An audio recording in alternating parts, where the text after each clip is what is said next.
Mina. Just stand there and face tank that. Oh shit, they're shooting that fireworks. What's the Praxis doing? Is he at least pointed? He does appear to be. He is moving. Okay, I'm getting windy webbed. I'll eat shit next.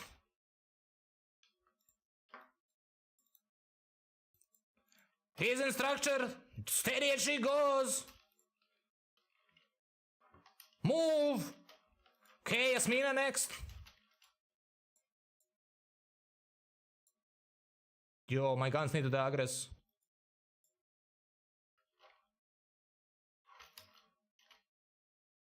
Remember to activate your scripts.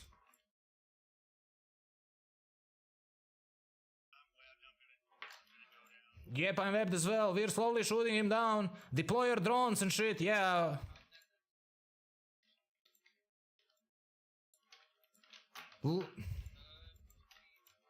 I see them.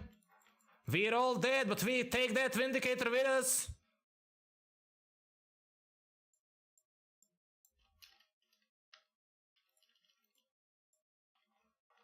Lock up a bunch of random shit. Lock up 3 random targets.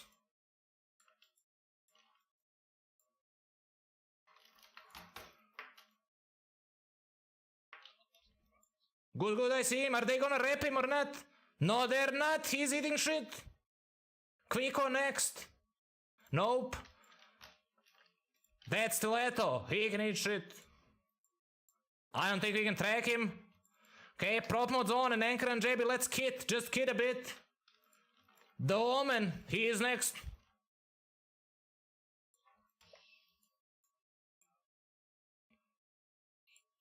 Fuck yeah, witnessed. Third party cruisers. Whore on the windy. Okay, control space. Shit, shit, shit, shit, shit, shit, shit. Lock up that caracal. Just lock him up. Should they really fire? God damn it. Reroll to the DU, please. And steady as she goes. Just stand there. And I'm locking up a goddamn shuttle. So when he rerolls the DU, shoot the caracal. Shit. Still too far. Still too fucking far. With the optimal range script. Okay, we need to bounce. Everyone please align to the Pine Gate. Prop mode's off. May they're killing the other windy. Hold your fire. Lock up that caracal. Prop mode on. Fire on Xantor. Xantor primary. Just fuck him up. They have some logi or what? How the fuck's he so tanky? Fuck it, we all need to bounce and shit. That's not gonna be good. Everyone please align to that small. We need to cuck that interceptor. Send a bunch of drones to that interceptor. All the drones are that Lord brother. Steady as she goes with the alignment. Man, JB's gonna die within seconds.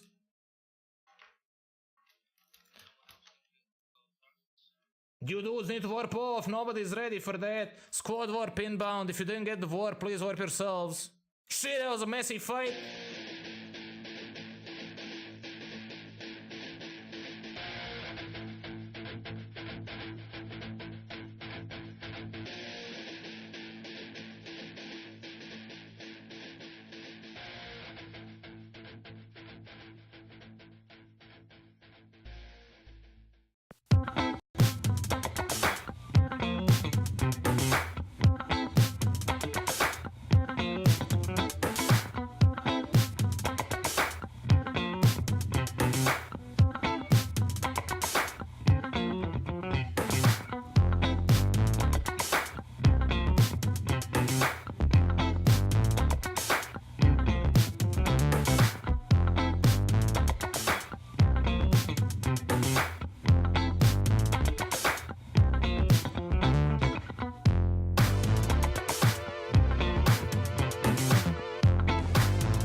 Swoosh.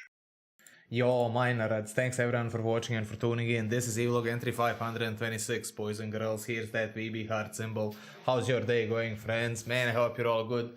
Let's watch that riff there. Swoosh.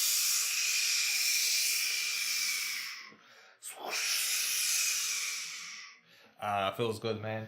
Gently put that thing down there. Yo, what are you doing? Casey Band Live, Iconach, Frost. Man, Frost, I didn't see you in 700 million years. Hope you're good. Pants, Yevzo, Max Primary, Xenotex, Rabishu. Rabishu was legit first today, boys and girls. Technically, it was Tanya Falkenbach, but she posted in the comments of the video, right? Hey, Anto, Minerads. So today we are running a non-standard episode, right? So as the title may, or Twitter, if anyone ever reads the goddamn Twitter, it says we are recording the inaugural Shittalking in Stations with Juzuv. So the Shittalking in Stations is a podcast initiative pushed by and carried by our good buddy Juzuv, and we're gonna be talking about things, and before that we'll roll this solo PvP as an intro. Hey, Colonoscopy, Mackey's Primary, Asador, Iconach, Casey Bear Live, Minerads. Okay, let's go straight into the fucking dumpster, boys. Swoosh! So, solo PvP, recording things, right? Solo PvP, record things. Right.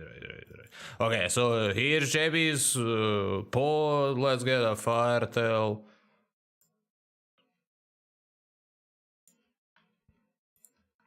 Man, yesterday we undocked the fire tail, got like 7 kills in an hour. It's like super strong. Yeah, that's all good. Let's go, boys.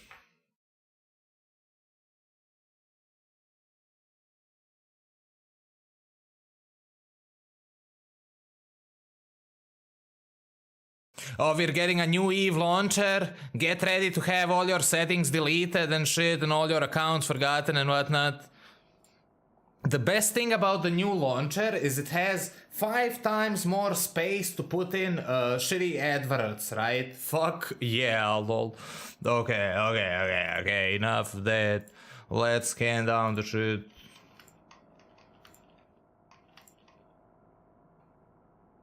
Bruh, there was Falcon being super defensive in the Reddit thread, right? He was like, I don't want to say it. Okay, let's see. Let's go to doll. Warp drive active. Lol, exactly like that, lol, Miners. Okay, that's a bunch of friendly dudes, except the Brutix. Let's go find somebody which we can actually fight. I'm slowly drinking this coffee. Bruh, that thing is nasty. Yeah, the official recording is set to be starting in 45 minutes. Okay, what are these things? Warp drive active. So today is Friday, boys. What are you all doing? Are you gonna hit up that Turbo Folk Club or what? Boldav says maybe we will even have no local. One can only dream, right? So I'm down for any solution, either the local working or local not working, but as long as it's an even playing field. If like half the people have a working local and half doesn't, that's not good, right? As long as it's equal for everyone, I'm down with that, right?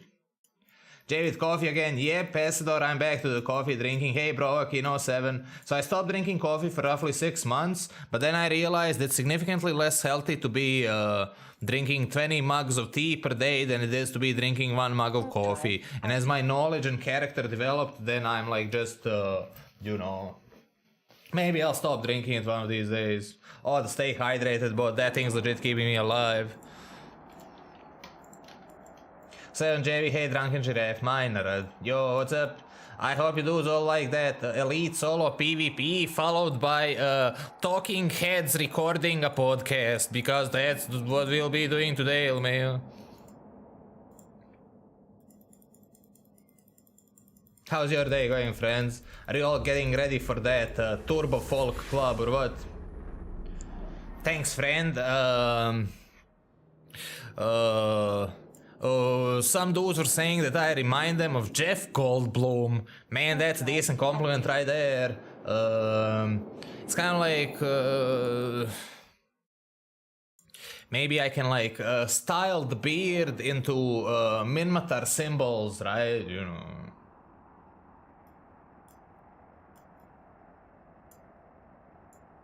Oh, the Hound, bless him. Is he running that Roidiest Rage? Yes, he is. Bruh, fuck your Hound. Man, I should have undocked the Garmour. Okay, let's go, fuck him up. Roidiest Rage, Roidia Rage, and all those rages, they're... Yo.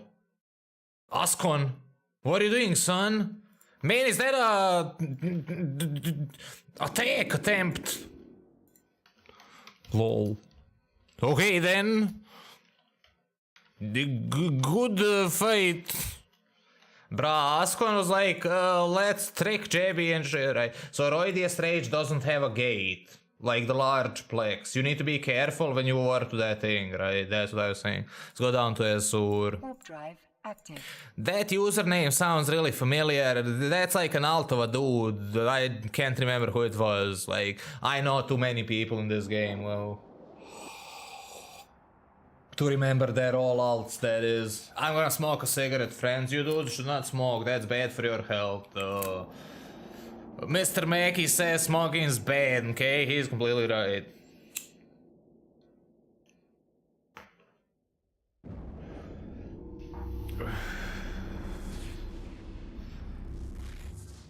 Oh, the Punisher. You think that's bait for a curse? You think that's the sign of Punisher? Yes, it is. Okay, let's go fuck him up, boys. Whoop. It's the space police. Do you have Sino permit? Oh, okay. Just watching by that 1, 2, 3. Bada bing, bada boom says I hate the damn downtime right in the middle of the day. Yeah, fuck my pathetic life, lol. The downtime, like, I have a dream that maybe one of these days we'll have a weekly downtime or a monthly downtime. Your security status has been lowered. Okay, that's the trick. You shoot him once, warp off and warp back, and you have a limited engagement timer. The station guns won't fuck you up. The trick, right? Basic mechanics usage.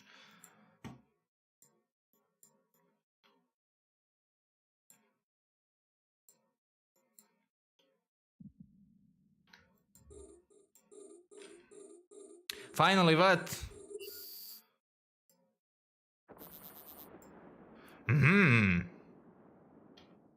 Hey, where's the fakes?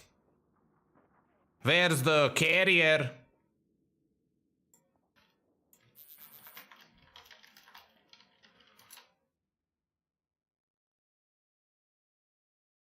Man, look at that dude.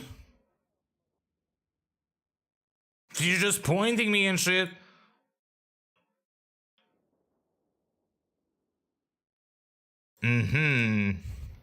Okay then.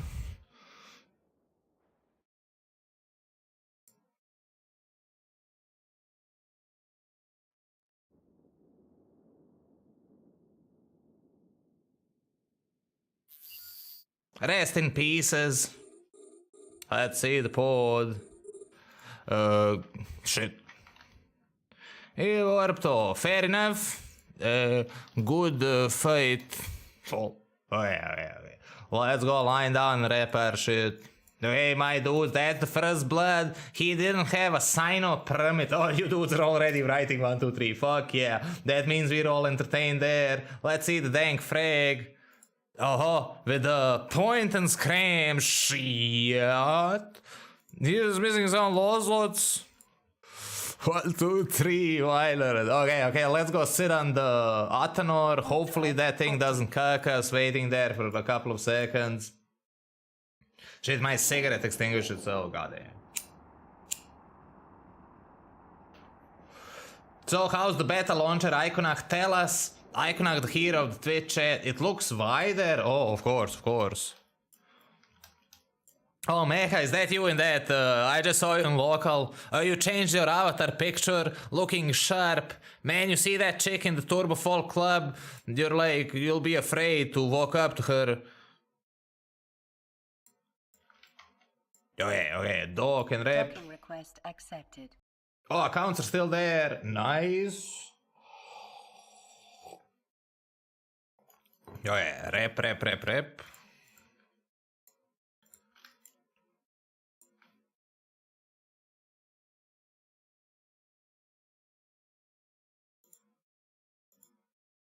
There was this Russian chick streaming, and I shit you not, she made a clone of JB by accident, right? She was making a random character literally like JB, lol. We've depleted this shit. Oh, wait. I take it, I was just gonna say we depleted this shit system from content. Let's go feed a free kill to an Algos. Algos is an impossibly difficult fight for frigates. He has super strong drones, a newt, and a bunch of strange shit, which can easily deal with frigs. So, let's see what he's doing. Oh, the Punisher as well. Hey then, let's fuck that dude up on the outside, hopefully, because if they, like, cooperate together, we're fucked. Your security status. Okay, good things are happening to us and bad things are happening to him. I get it. He's gonna try to, the no prop mod, the Scram Web Punisher. Unbelievable. Cheating. Yes. I know, son. I know. Yes. Shit, I kinda fucked up, boys. Nope, we're good. Maybe when you're older, but not today. Well, okay, we did, boys. Decent bait attempt. He was like, I'm Todd's gonna bait JB and Uni him out and shit. And I was like, nope, lol, okay. Hey JB in chat, hey Avenging Sasquatch. Thanks for tuning in, my nerd. We're just fucking around this war zone and rolling that solo PvP action as an intro to our podcast recording.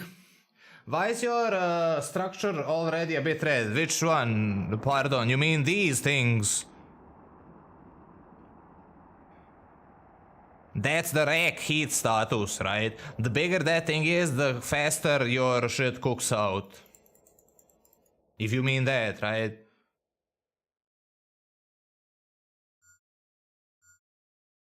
Hey, let's go rep. Warp drive active. Man, did you see those tryhards? If this was the Galente Warzone, he'd decloak a Nix. Right? Okay.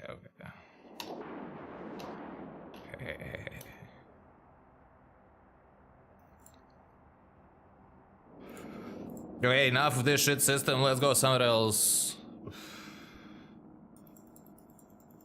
Docking request accepted. That's the, yeah, so the longer you heat, the more heat is accumulated in your rack.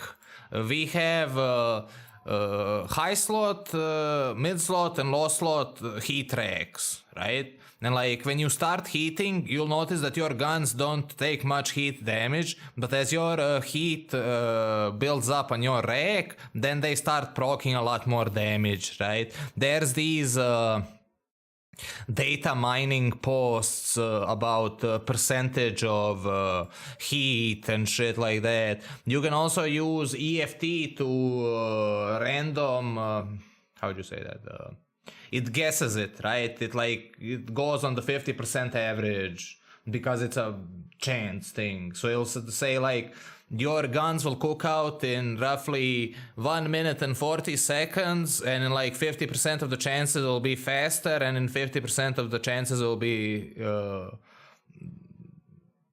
longer as a time frame, right? So when that shit hits 100%, your gun instantly cooks out. I mean, instantly. You spin it once or twice and you're fucked, right? So just like be mindful of that before taking fights. If you wanna reset that thing, you need to repackage your ship, right? Even if you leave the ship, it doesn't reset it. So if you're flying a T3 cruiser, such as a Tengu or a Loki or whatever, you can repackage it to and refit it. Oh, fuck yeah! Oh, my nerd. Avenging Sasquatch, thanks for the awesome support. Here's that heart symbol. Yo, let's push our Rifter for our buddy. Man, thanks for carrying us. I'll use it to make the stream better for everyone and like pay my rent and bills and whatnot. So here comes the swoosh. Swoosh.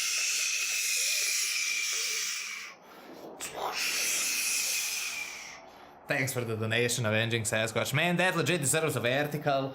Swoosh.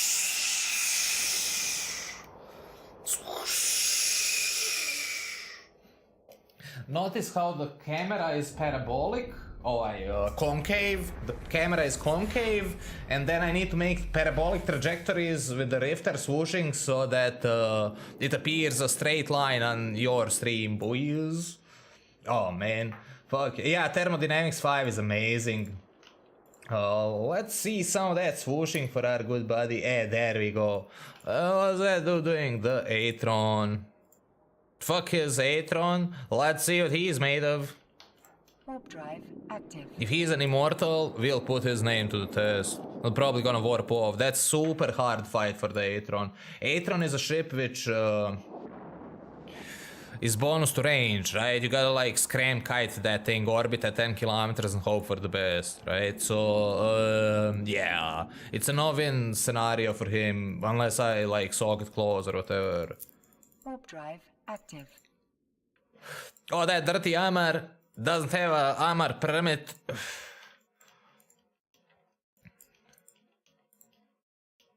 Hey, he's all aligned out and shit. Come here, Brittany. Your security status has been lowered. Okay, he did. Somewhat decent attempt. GF. See if he can fuck up the pod. Okay, got him. Fuck yeah. GG, lol. Okay, boys. We're working on it slowly. Please write 1, 2, 3 if that was entertaining to spectate. Bless his soul. That's super hard.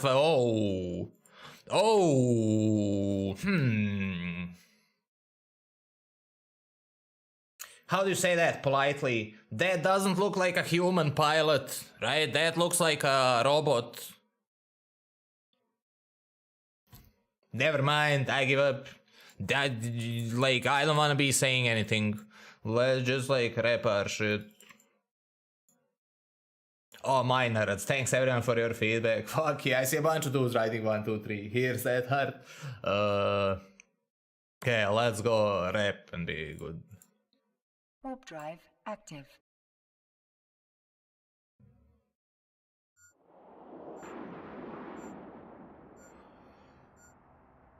Yep, that's shady as fuck, boys. That dude's super shady. Pod empty, of course. Oh well. First we got a Sino ship. Next we got a questionable Atron. What's gonna be next? Ventures, right? Yesterday we killed a bunch of Ventures. They were like, I'm just gonna stab and warp off, and I was like, stab this artillery alpha damage, lol. And like a bunch of them got cooked. Okay, let's roll up the plasma. Rockets. Okay, we good.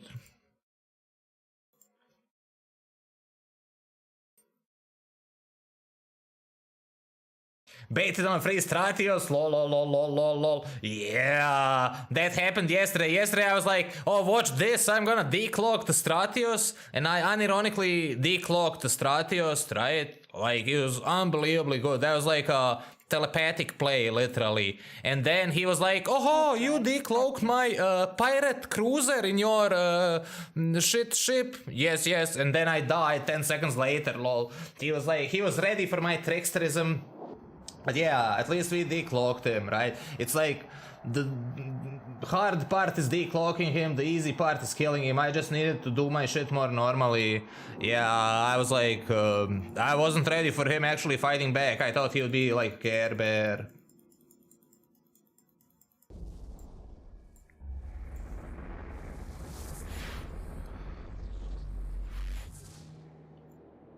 Okay, the Rifter.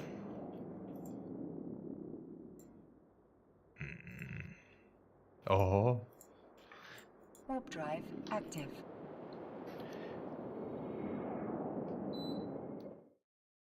Don't mind me, I'm just calibrating my AC. You're hot and you're cold, you're yes and you're no. Man, that's like Katy Perry and my AC singing in unison.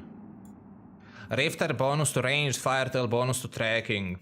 So if you wanna fight Firetails in your Rifter, you wanna be like 20 kilometers off with a long point and a long web, right? Otherwise you're fucked. That's Republic Fleet Firetail with the Dawn of Liberation skin. We'll go over the fitting together after the fight. Okay, he appears to know his shit.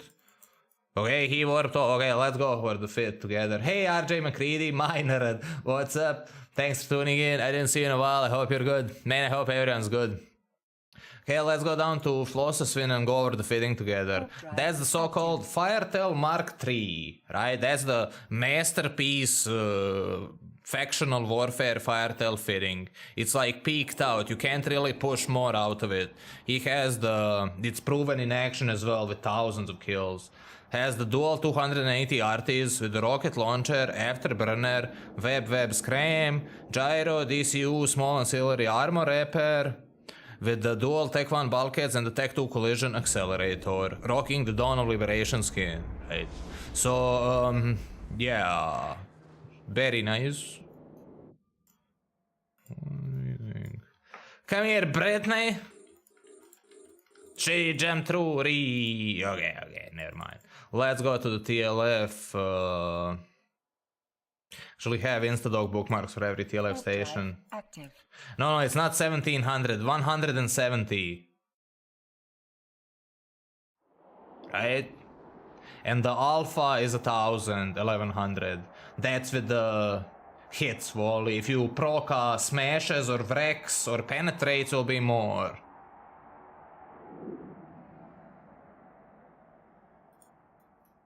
So it's an alpha ship, not a sustained DPS ship. The direct counters would be rocket hookbill with the two webs and the shield, and docking request accepted. Rail Comet, right? Hey Mure, Miner, what are you doing here? Says VB Heart. Miner. Beard's looking good, thanks for the compliment. You dudes appear to like that thing, so maybe I can like, you know, rock that thing. Hey Nick Dachlin, 0707 Miner, thanks for tuning in. Yo, my dudes, today we're gonna be doing awesome thing which wait, pardon, just give me a second. Let's go down to ASS. So Juzuv is organizing and carrying the Shittalking in Station podcast, right? And our good buddy politely invited us to participate in this, and fuck yeah, that's we'll do. Firetail face is the best, yeah, for sure. Oh my dude, the dual nature of Eve is the same as the dual nature of Greek tragedies and comedies, if you remember. That's the face which we want our opponents to be making after every fight, right? And then that's the flip side. It says, that's the face which I make after I feed. Right? So yeah, fuck yeah, man, Commander Sargazer. Yo, we had mainline Firetail doctrines, right? We spent a lot of time staring into those ships. Hell yeah, Jay, is it tomorrow or so today? Now, in like 23 minutes. So we're just like casually rolling some kind of solo PvP as an intro. And then after that, I'll alt up to the TeamSpeak and we can do the shit, right? Yeah, let's go fuck up the Merlin. If he's running the armor tank, then we have time to reroll. But usually he'll be running the shield.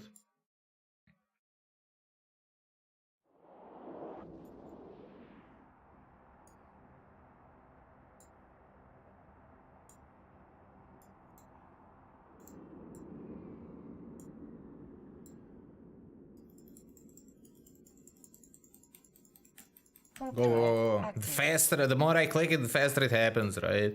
That's a hard fight for the Merlin. The correct strategic decision is to warp off or to bait for the blob or something. He fucked off. Yep. What's the Venture doing? Let's see if we can alpha his shit ship. Warp drive active. It'll be Sophie, right? Sophie, what are you doing? He's random armor.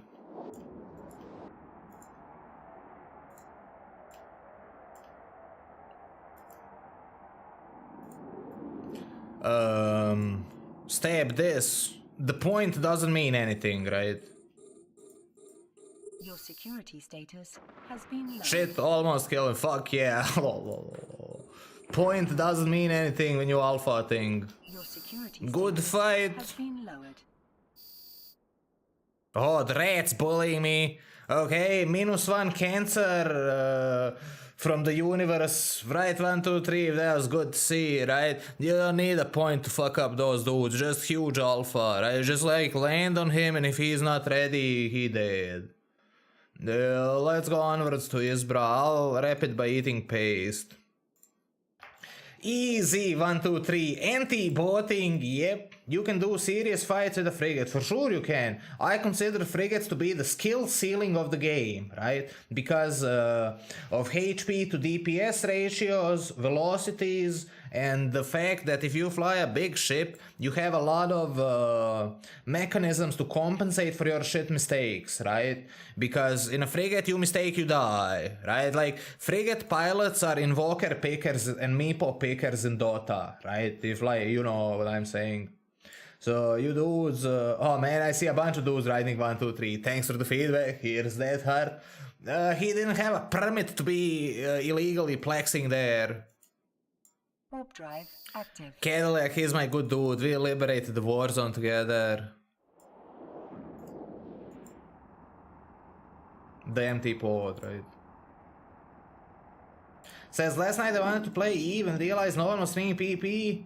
So I stream, oh fuck yeah, Jayland, oh my nerd, keep up the great work. You dudes, please make sure to check out Jayland streaming. He runs an awesome stream. And I think we had Rabishu earlier. He also started streaming, and like, check out everyone streaming. The more people stream, the better. Man, I jumped out. Oh, 7, dear comrade, pardon, I just jumped out. Oh, 7, have a good one. Hey, what's that Atron doing? Okay, no Atrons there. So check out the novice. Warp drive active. Jay, my body's ready. Fuck yeah, you're in the right place then. Dual Jackdaws, that's mission runners. Let's see that. Oh, nice. Be careful of them killer rats, right? Oh man, that's dope as fuck. Thank Frag, I cannot. Oh yeah, ain't she there? After checking out Asset, hey, we checked out Isbra. Let's go south to Kurnianen. Warp drive active. Oh, Koizumi, what's he doing? That's the kind of dude who wants to fight my Firetail in his Stratios, but doesn't want to fight my Firetail in his Firetail, right? Nice ship you got there, Amar. Lol. The little Kestrel. Yo, synthetic, that's a dang shooting brick.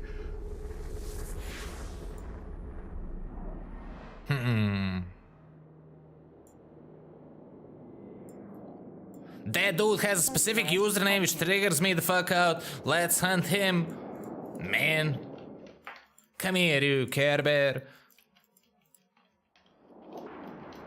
Okay, they all ran, lol. That's the Jackdaws, okay, the prophecy.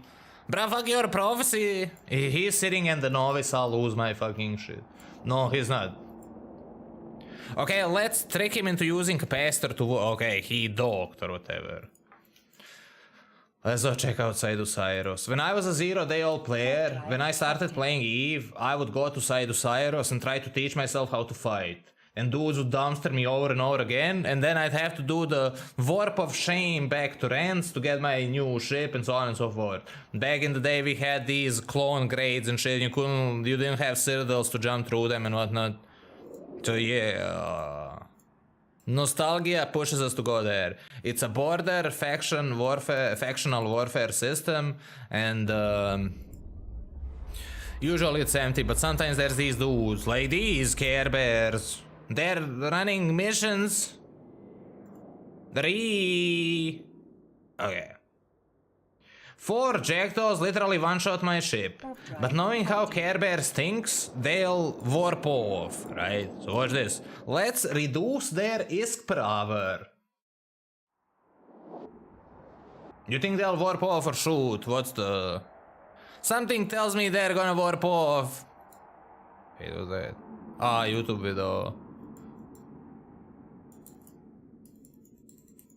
The warp of shit, yeah, exactly like that, lol. Oh, what's Koizumi saying? Good riddance. Well. Hey, wait. The fuck are they all doing? Running. Run. Not like you can literally one-shot my ship. But okay, let's speak with them. Krubo. Okay. Let's go back. Warp drive active.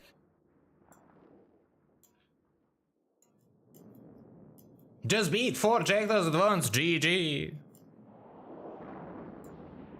He finished the mission, that's why he warped off. Okay, where were we? Good riddance, lol. Okay, man, like... Koizumi. That's one special armor.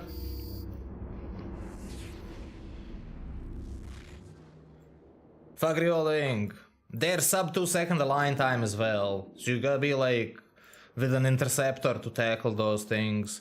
Gate sliding is bugged out, so you don't even need to get an Astro. You can genuinely get an interceptor and point them outside the plex and kill them with your Ortrus, Vedmak or whatever, right? So you like point one of them, the 3 of them warp off, and then you land the Ortrus and kill him, right?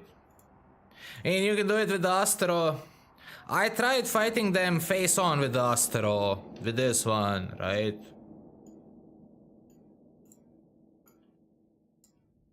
Which one? That one, He can tank it by itself, but if he has the Asclepian pod, he can genuinely tank the 4 Jackdaws Alpha and wrap through that shit, right? So just like, that's the perfected mission runner killing Astro fitting if you want to print screen that. He needs an Asclepian pod.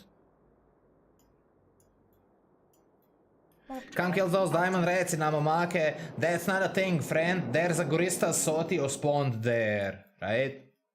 So the Gurista Sotio in Losek doesn't drop a Titan print. So nobody will run that. Hey, Infantryman for life, 07 Miner, thanks for tuning in. Man, I hope you're good, I hope everyone's good. Do know if it's just my luck, but it seems impossible to find a dude to fight. Yeah, synthetic, that's just how it is in Eve. Sometimes you get good fights, sometimes you get nothing, sometimes you get blob. You dudes remember all those streams that I'd like sit in a Garmur and got 200 jumps without a fight, right? That's the nature of Eve. Don't get discouraged, keep trying and you'll get it sooner or later. The stunts Astero shield fit is for a different thing. It's meant for ganking in nullsec and those kinds of things, right? This is like really similar to his thing.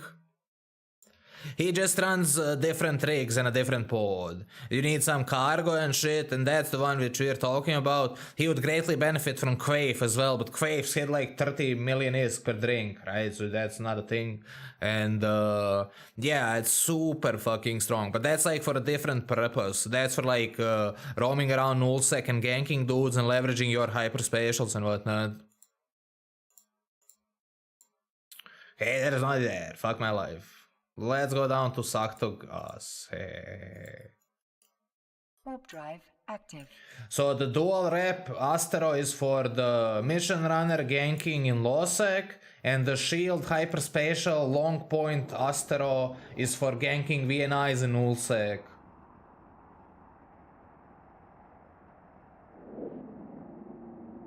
Man, the Eve is such a subtle game. There's so many things to figure out and shit.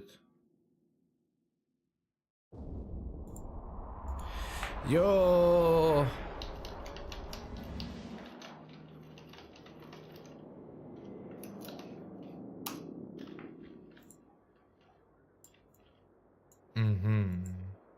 Okay then. Okay then, let's fuck him up. Active. Punisher is super fat. It's like really tanky. It's derived from his power grid. It's the only ship in the game which was balanced using base power grid stats, right? So he can fit a bunch of shit.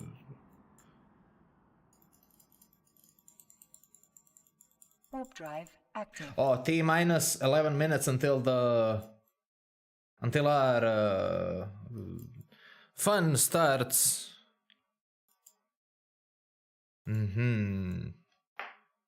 Another one of those things is coming to blow us.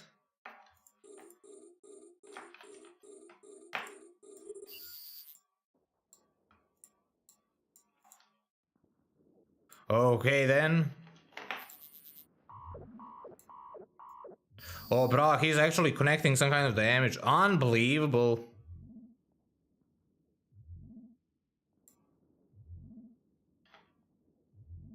Nope, nope, nope, nope, nope, nope, nope, nope, nope, nope, nope, nope, nope, nope, nope, nope, nope, nope. Not today, Lil. Good blob, Lil. Maybe when you're older, but not today. Did you see that? We are getting ready for it. Easy breezy.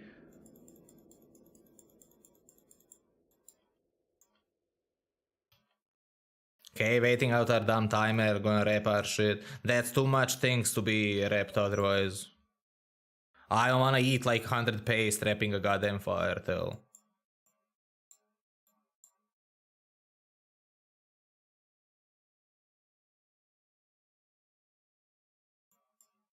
The timer. Okay, fuck it, let's go for it.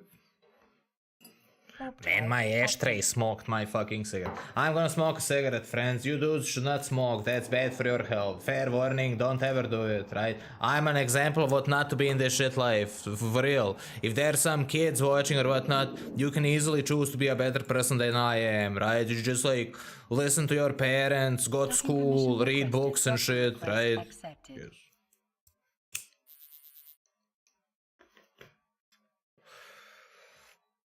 Aha. They're all dogged, lol.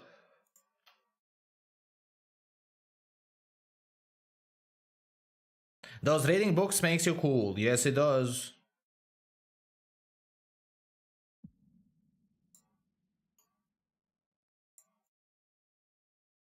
Warp drive active. The comet. Oh, let's see that. A rail comet direct counter to the fire tail. Oh, let's see it. Warp drive active. Okay, 2 punishers. Do you think they're gonna try to be cute? Something tells me they are. They'll interfere with our honorable 1v1. Okay. Fighting comets in Firetail Arty. Here's how it goes down. First volley, which happens, you see if Active. he's the Arty, oh wait, the rails or the blasters. Oh shit, it's the punch. Fuck my life. It changes really fast, boys. Onwards to the iHub. That's Rickit. He ran away.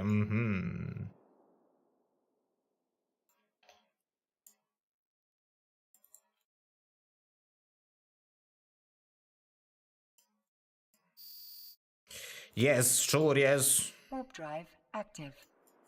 Blob more. Oof. Oh, my nerds. Just give me a second, pardon. I need to open up some air. Joke.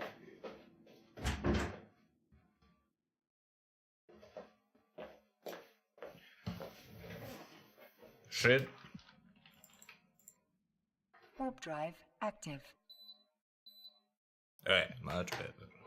And fuck smoking.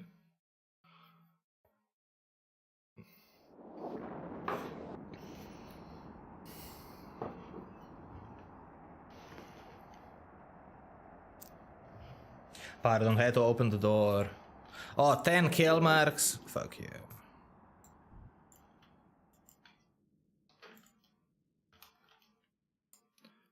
Now that they think we went there, let's go to Haras instead. Active.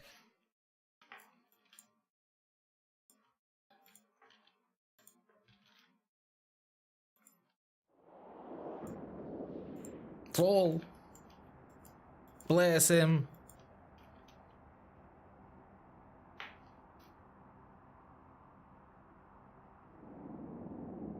Yeah, let's send a DM to our buddy. Hey, koji nam je status?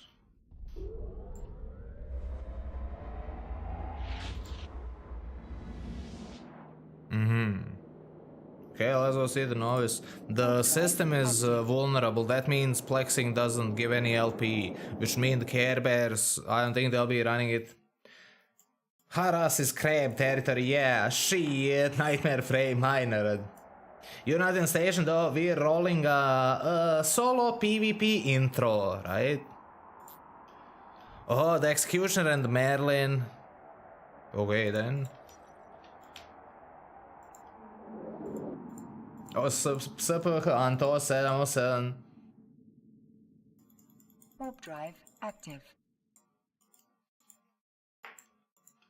He's probably gonna warp off. I mean... Yep. Yeah, let's see the Executioner. Warp drive active. Man, I got sand in my eyes.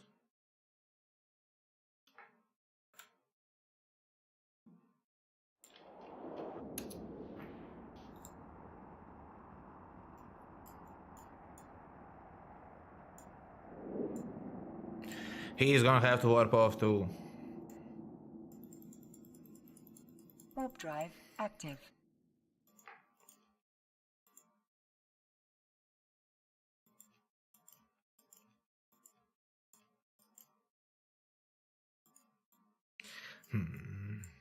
What do you think?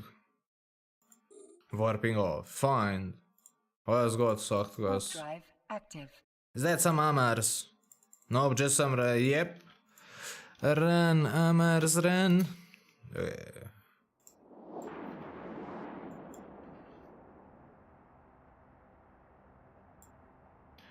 Hey, we are just waiting for Frank and then we can start our podcast recording live. Fuck yeah. Let's pull up the directory.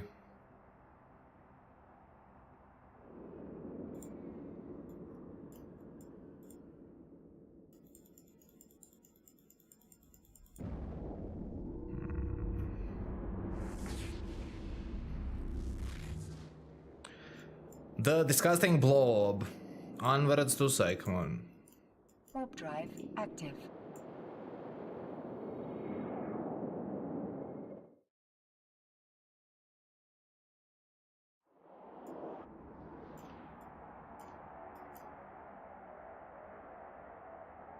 Oh my dudes, I see a bunch of people in that Twitch chat. Thanks everyone for watching and for tuning in. If you dudes have any kinds of questions or suggestions or wanna share some stories with us or whatnot, or memes or whatever, please post them in that Twitch chat. Posting there is greatly encouraged. Otherwise, if you're lurking, hopefully make yourself comfortable and enjoy our content. It's Mary doing, let's guess that he's running the Hull invasion. That's a level 4 Minmatar mission, which nobody picks. Hull the invasion is a shit mission because you need to pick up a thing, right? And then fly it back. It has a, pardon, that's the Stargate with 150,000 EHP, right?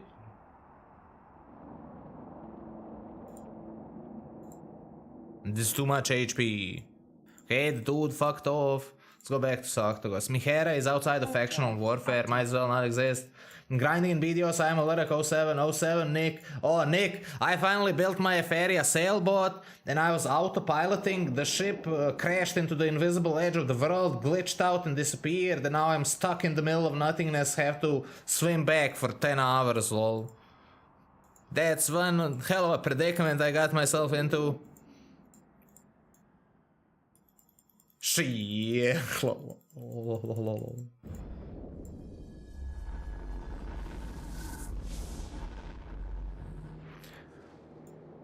Yeah, let's go to Tanakon. Warp drive active. Yep, it legit autopiloted me into the edge of the world and then glitched out. Just bubble heart, eh? And that headset's kind of squeezing my head real hard.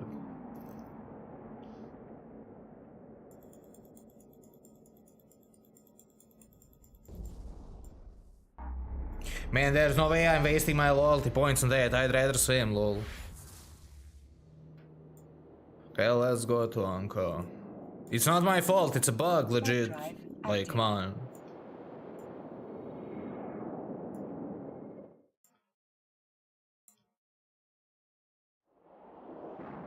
Yeah, Swing Simulator 2K19. My heart broke. No, it's flexible headset, right? It's not a rigid headset. It's like legit flexible. It's like a soft plastic thing, right? It's intended to be done like that. How long did you have the boat for, JB? Roughly an hour and a half.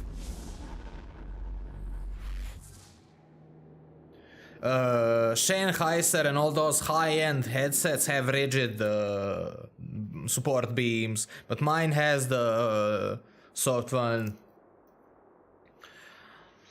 Check out the small boys. Warp drive active. 69 viewers. My lads. That's the same reason why we put the 8069 instead of 8000, because why have it boring when it can be fun?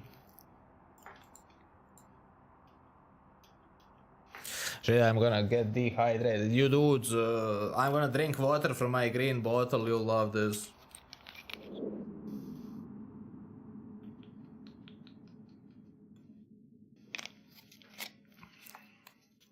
What are you doing with Frank? Juzuv, Frank, and me are recording a podcast. Oh, what's he doing? Oh man, from his perspective, it's like we camped it. Oh, bless him! He actually went for it. Good attempt, Tense. Good attempt, son. GF, you remind me of me. Man, that's decent dude right there. He saw his chance for PvP and went for it. Shit, he just warped off. There's a server take difference. Oh, you dudes are already writing 1, 2, 3. Thanks for the feedback, friends. Let's see that. That's a good feeling and a good attempt. He was doing a good thing, right? Okay, let's go rep our shit and be normal. Man, I see a bunch of dudes writing 1, 2, 3. Thanks for your feedback, friends. Here's that VB heart symbol. Yo, Rao was a minor. That's the spellcasting brick. Ayo. That's some decent emotes you got there. Warp drive 1, 2, active. 3, 1, 3, 2, 2, 1, 3. Weiler, you just take it easy. I get it what you're trying to say. Thanks, Fred. Oh man, Rao, that's a decent Dominic's fleet you're flying into the dumpster, right?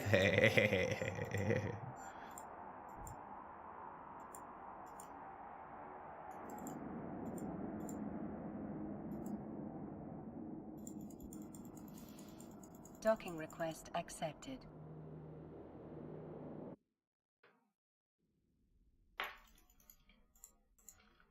Rep. Good.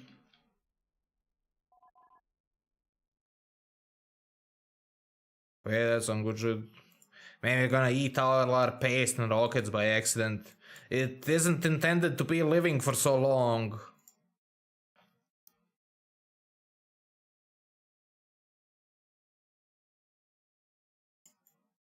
Onwards to, yes. Warp drive active.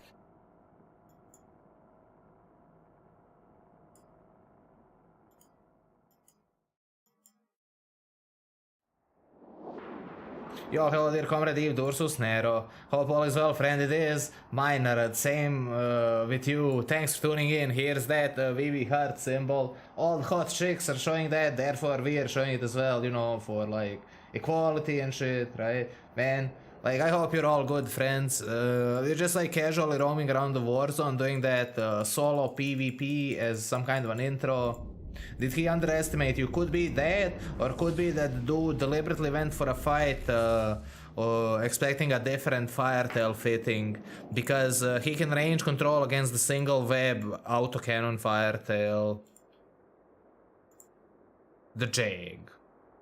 That's a disgustingly difficult fight. Let's take it, boys. He has the ASDCU, right? So it's like impossible to win that for us unless he's AFK.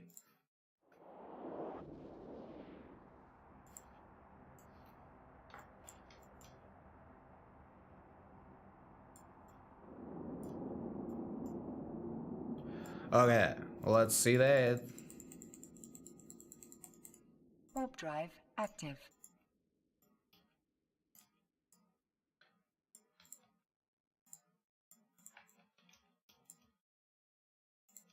This is where we die. Bruh, where the fuck's some kind of celestials? There.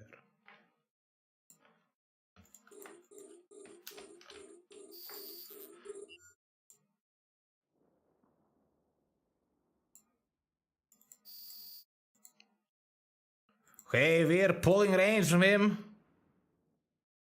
Kind of. Good things are happening to us and bad things are happening to him. That's the tank boy active rep with the shield. He's shooting rage rockets and thus not reaching us. Okay, buddy. Oh, the Tormentor Coercer, of course. Yes. Sure, yes. Yes, I was born yesterday.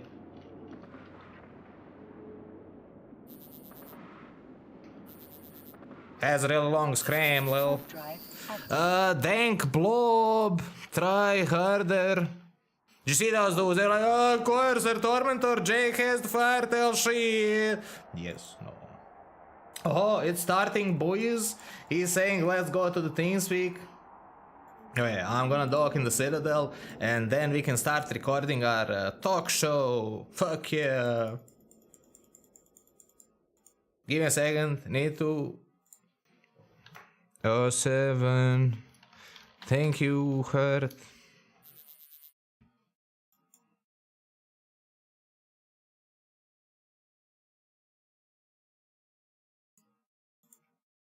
Okay, I'm gonna swap over to the JB Vision and then we can get started with the real show.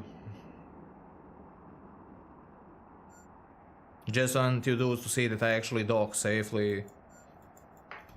11 kill marks, boys.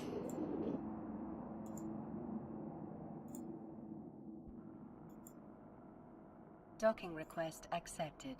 Man, thanks for the feedback, Bada Beam, Bada Woo, minor. That was a decent fight. As soon as we realized what was going on, I range control against him and untackled myself. Okay, let's go do the thing. Swoosh! Welcome to the JB Vision. We are gonna be having the first episode of Shittalking Stations.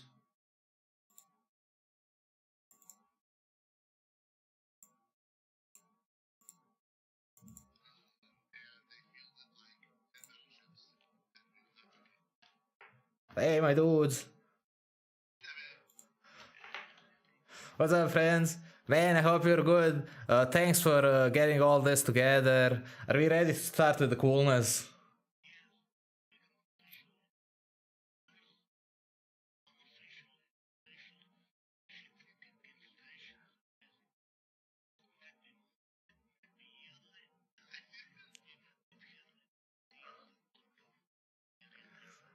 Lol.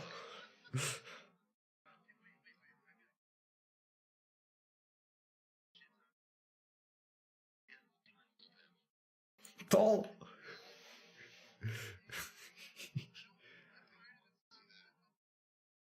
Moist No elephant one wants to boy. see that. We're gonna have beats by Naughty though. We have Either beats by way, we're here today to shit talk about random shit that happened last month, the month before that, a few months before that, and maybe that will happen next month and a few months from now. And probably we will be completely wrong, but then CCP will make us right because they will fuck up somehow, even beyond our wildest imagination. Well, anyway, do we want to start? Did everyone open their cheat sheet, the fucking paste bin? Yep. Yes. So are we gonna start with the fucking shit show point number one? Yeah, No. let's just work numeric. No, I like numbers. Let's go. The number one, the Jesus future, the thing that CCP was working on so hard, it has nothing to do with the sale to Pearl Abyss at all, I'm sure, and it was the thing that Eve needed all along, the fucking Abyss. Yeah, my dude. That abyssal instances is like indicative of the future of Eve, right? With like PvE and PvP being there, with instance PvP and maybe like, you know... I mean, we have one guy that actually does that shit here. That's why I invited Frank, because I know his horrible Abyss crap. Hello. Well, yes, you are. Okay then. So, Jebby, you think it's going more this direction with instance PvP, instance PvE? Yes, for sure, because the CCP are pets from PA, and PA recently introduced a battle arena into their flagship game named BDO, and you know, that's coming for us as well, 100%. Like, I have no doubt in my mind. You can like, I'm gonna make a Reddit thread prophesizing it, and it'll come to truth in a few months. Will you eat your shoe if it doesn't happen? Yep, I will on live stream. At the same time, the instances for PvP were introduced gated behind PvE. So if you make a fitting optimized for the PvP content, you'll get dumpstered by the PvE part.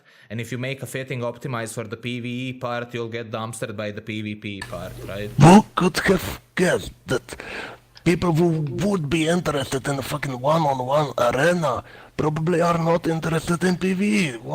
Who would have guessed, right? So, when it first came out, right, I was actually kind of for the whole PvE aspect at first, because I was like, look, people have to come up with unique fits that can kind of beat the PvE part while still surviving to beat whatever's through. But then as the weeks went on, the fact that you have to do the PvE part, one is time. You know, I don't want to take the whole 10-15 minutes to get a fight. I would rather, if I'm gonna queue up to do instance PvP, I just want to get in quick. And second, it eliminates a lot of a lot of niche fits that could possibly beat stuff like the passive Gilas or the like Bling Vedmax, because the ship can't necessarily go through the PvE part. Yes, that boils down to the PvE part again, because by design the Abyss is made so there's only fucking handful of fits that can run it reliably. So we would have guessed that if you narrow it down even more to actually make the PvE fit viable in PvP, it will leave you with like 10 options. So yes, look at the Abyss PvP killboard. There is dedicated Abyssal PvE killboard. Let's look at just today. It's Friday. It's pretty high.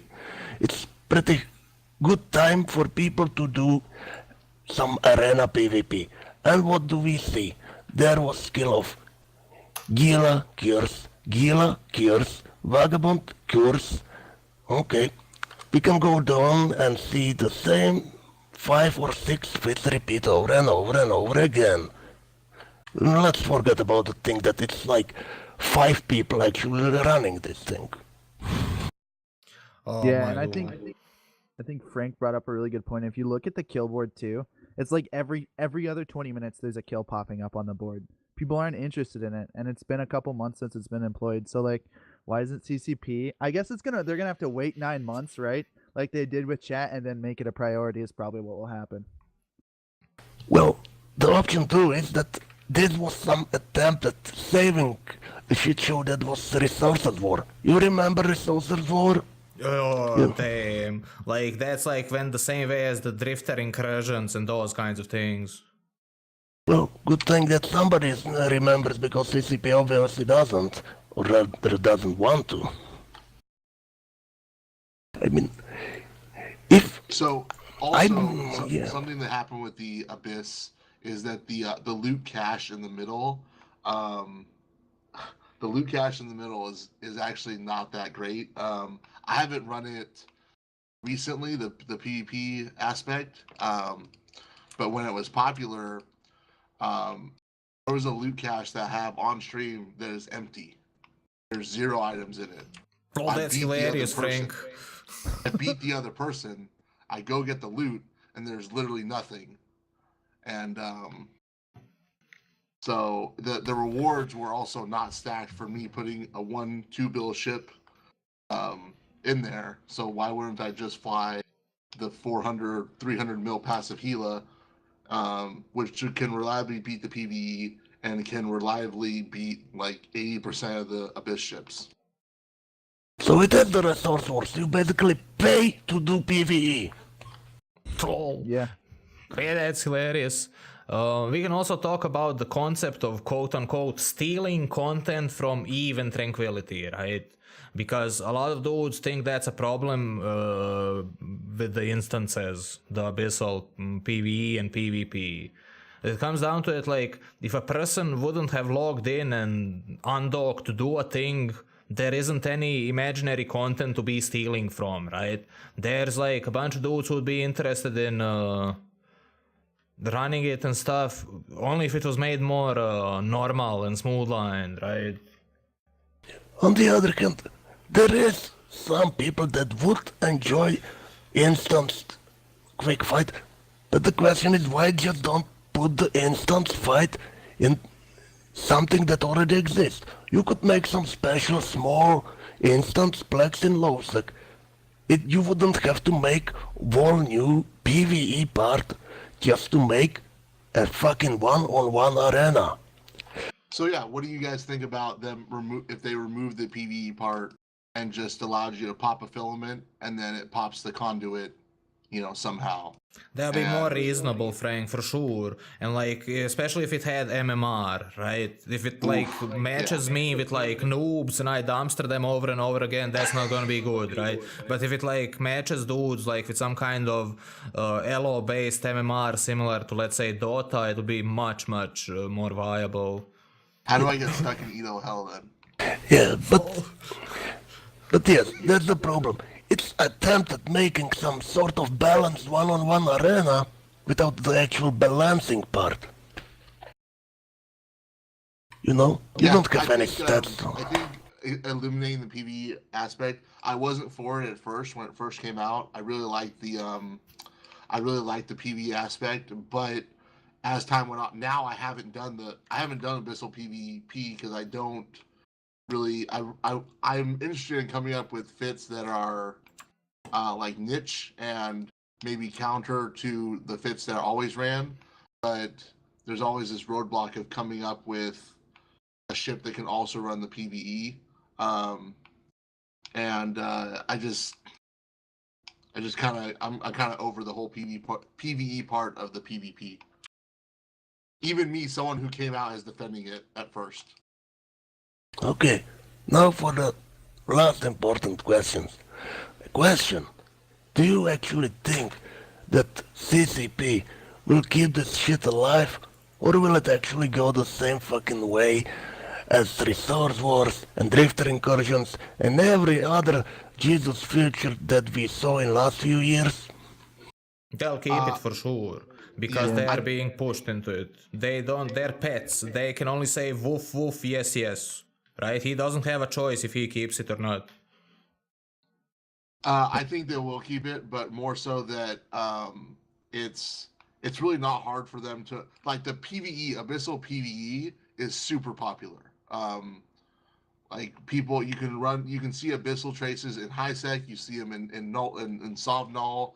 You see the Abyssal traces being run all over, so you know it's popular. The PvE aspect, the PvP gate is automatically enabled and disabled based on how many people are actually running them. So that kind of runs itself, right?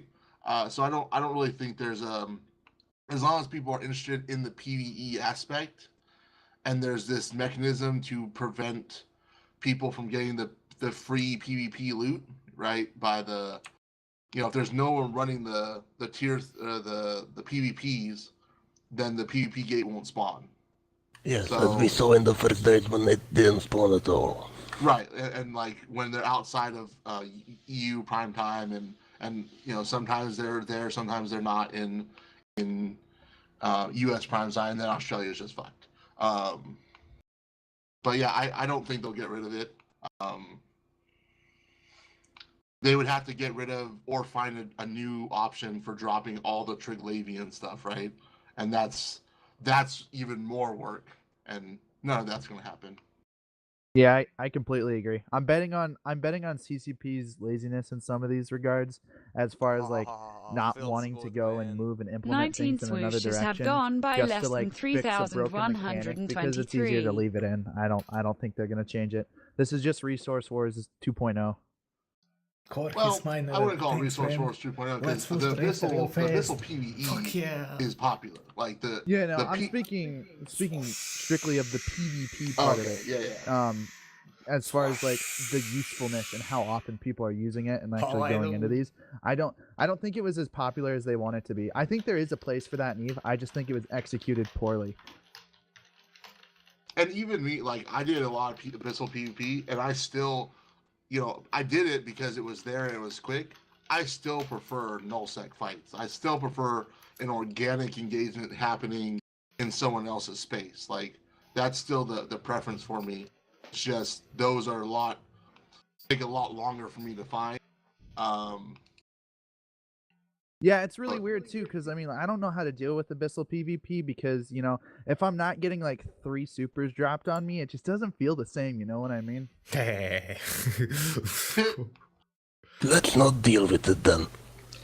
Okay, this topic I think is exhausted, except for one last part, the fucking trigger ships. I fucking love them, by the way. Let me just. Yeah. Let me How much are you triggered, or how much do you trigger people with them? Come on.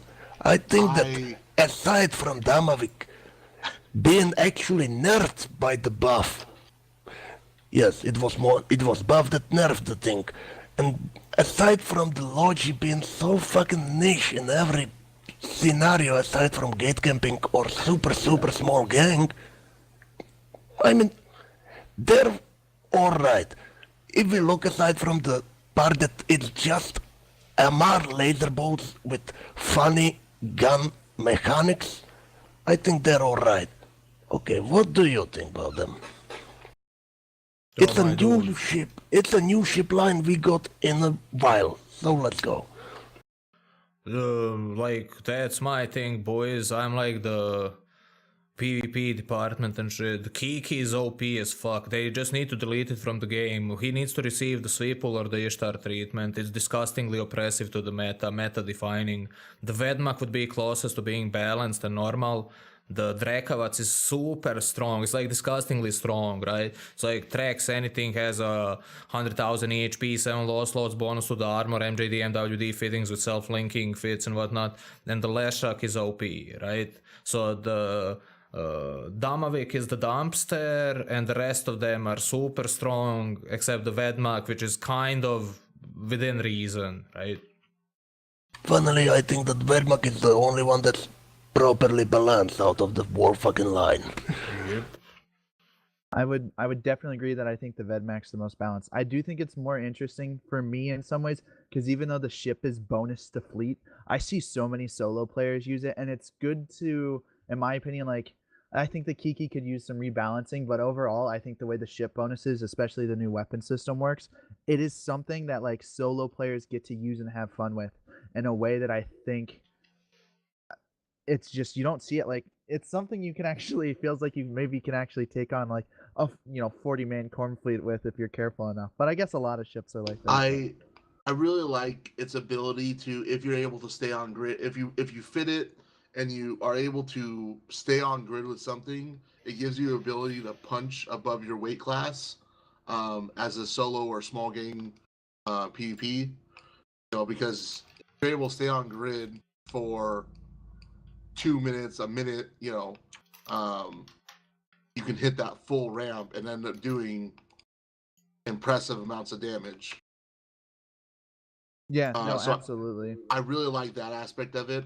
I still, the ship cost is something I talk about a lot because the ship cost is much higher than CCP intended it to be. One thing Rise talked about a lot was trying to bring the price down because they're pretty close to faction ships, right? They're T1 resists and CCP in general wants to see their price down. And I wonder if you guys think that lowering the price will, the Kiki is, if the Kiki was cheap. The Kiki already is cheap when you compare it to something like T2 destroyers. Right, but tier 3 destroyers are cheaper, yes. Yeah, because tier 2 shit is fucking ridiculously expensive compared to tier 3. That has to do with the fact that, CCP for some reason wanted people to probably do more abyss, so they made part of the navigation structure requirements for build the condensates and the isotopes. It's small amount, but when you think how many jump bridges and sinos there are, it's a lot. Yeah, I think I'll take your guys' word on the Kiki balancing. Vedmak, I like the balance. So Shaq, I think is really strong. It's also really expensive. It's a battleship, so anytime you roam in it, you pretty much get dropped. So, but yeah, as far as the ship line itself, I really like it. I really like its ability to punch above its weight class. Obviously, rebalancing needs to be a more consistent thing. I'm a big fan of smaller, more consistent patches. Frequent small patches rather than big, large or long, big patches. If that makes sense. Keep dreaming. Small additive patches is one of those things that CCP was requested. Well, like players requested of CCP time and time again, but for some reason, when CSM tells them that that's what people want, CCP is very surprised. So I don't know, either there's some block in communication somewhere, or the guy that's supposed to tell those things to upper management gets changed very often, or is very good not very good at telling the upper management. Well, I mean, I wouldn't want to tell upper management that the big expansion we are working on is not as good received as those previous 10 small balance patches. So I understand that. Yeah. Yeah, you wanted something? No, I mean, you're completely right. Would be nice if we got more often meta adjusting changes and whatnot. Back in the day, you could make an argument about development cycles being tied to skilling cycles, but not these days because of the injectors, of course. Now that the cat's out of the bag, dudes can inject into whatever they want, and like waiting for 6 months to 2 years to skill into the meta change, the ship is no longer a thing, right? There's a bunch of things which can be done for this game if we were to adjust some basic stats of the ships and guns and whatnot. Like, there's a decent post on Reddit like a year ago or something by Ashtaroti which goes into that. It's like a nice wall of text going into that, and like things like, when was the last time you heard your FC be like, load up Quake ammo please, right? Or those kinds of things. Just be like, things need significant reworks such as medium guns and whatnot. There's T2 projectile ammo, I forgot. I mean, Tremor's kind of okay. I run it in the Firetail and it's like super nice. Even in the Raptures and Markarials, it's grateful. With the Markarials, it's more like depleted uranium, but still, like, it's good. But Quake, fucking never, right? And for good reason. Well, either way, I think it's better to leave this alone and move on to the next thing on our list. Well, actually, we can skip that next thing because it's not longer a thing. Yeah. The next thing for those was We wanted Elo. to make fun of Elo running out of coke, but he didn't run out of coke, or somebody bought him some. But it seems he's playing again. This might be a record for Black Legion. How long have been they running? Almost a year and a half now. Allegedly, the dude announced his CSM candidature. Gee. We'll see how that develops. Did someone tell him that they do not have cocaine on Iceland? I mean, That I it's don't know, actual friend. snow? That it tastes actual snow? Like the cold one? Oh man. All right. So what's fuck? Sorry. So what's the next thing on the list? Don't talk, friend. Dude, Mom! Let's Mom, move. help! I'm gonna die from a laughing attack. Oh. Dude, she's coming, dude. She's coming. I'll be okay. I'll be okay. I just killed a man live on stream. Oh, dude. Either way, we can skip that. Elo will find a way, like life Yeah, does. yeah, for sure. But the January ended yesterday, which will take us right to point 3. You know what CCP promised after looking into it for after 1 year of problems? That they might revert the chat if they somehow miraculously, by the end of January, do not find solution to all the problems that have been plaguing chat system. You know, the very new, robust, perfectly working chat system on cloud solution.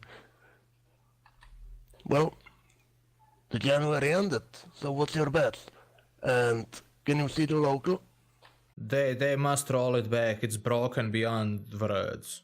The local must be made so that the playground is equal for everyone. Like, if I see local and a dude doesn't see local, then I'm in the distinct advantage right there. Right? The chat was rented from the lowest bidder on the cloud. They were like, man, we don't even need our chat. We want to be filthy renters. Let's rent it. And then another suit was like, yo, I have an even better idea. Let's rent it from the lowest bidder. Right? You know. And you get what you pay for. And now we've been suffering that for over a year. And hopefully it will get fixed now. Right? You know, the funny part is, when you do a trace route, if you do a ping, if you do any network statistics things towards the Amazon servers that are running the Jabber infrastructure, there's no problems. The servers are working perfectly. For sure. Like, The problem isn't at Amazon. It's probably not even with the server software itself. It's fucking Jabber. The thing has been working for 20 years now without problem for everyone. So there must be problem on a client side or the fucking routing side. So take your bets. it's throttled on the how much they're paid to rent the server, right? The Amazon Web Services has like a 99.99999% uptime, approaching 100%. With their internal intranet, it will be 100%. But you get what you pay for. So if you like rent a certain amount of pipes, quote unquote, and those are clogged up and you didn't pay for more, it's gonna choke out your entire setup, right? I'm wagering that's the where the problem is, not in any kind of technical routing or anything. It's literally on the faucet being open to the certain amount of requests per second, and when it hits that amount of requests per second, it's like, oh, you only paid for that thing, that's what you're getting, right? It would be pretty damn sad if, like, if Jabber was failing from some, 30,000 concurrent requests?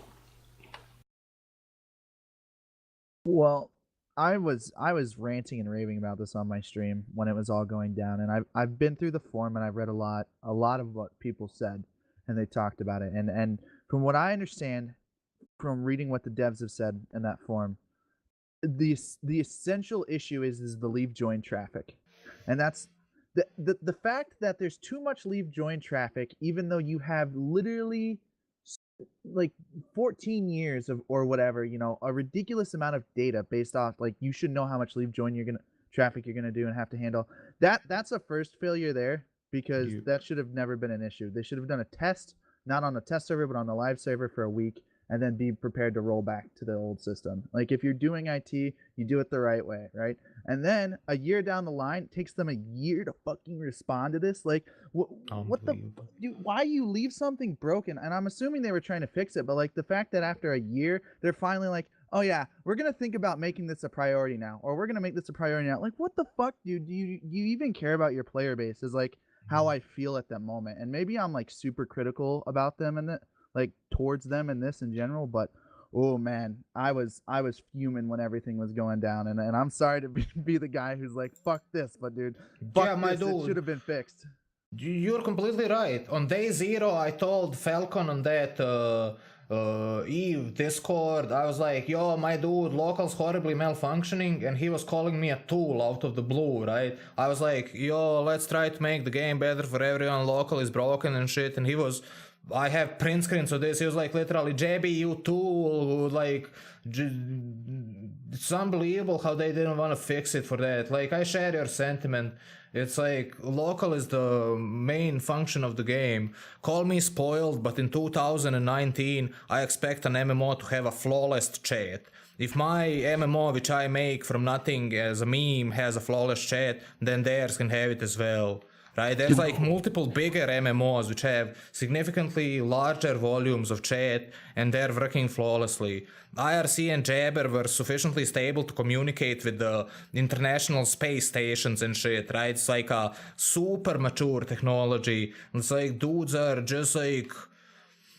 It can be a tech issue on the join request things. It's they bought a faucet which supports, let's say, 100,000 joins or leaves per second or any kind of number, right? And as soon as it hits that number, it chokes because they rented the lowest amount of shit, right?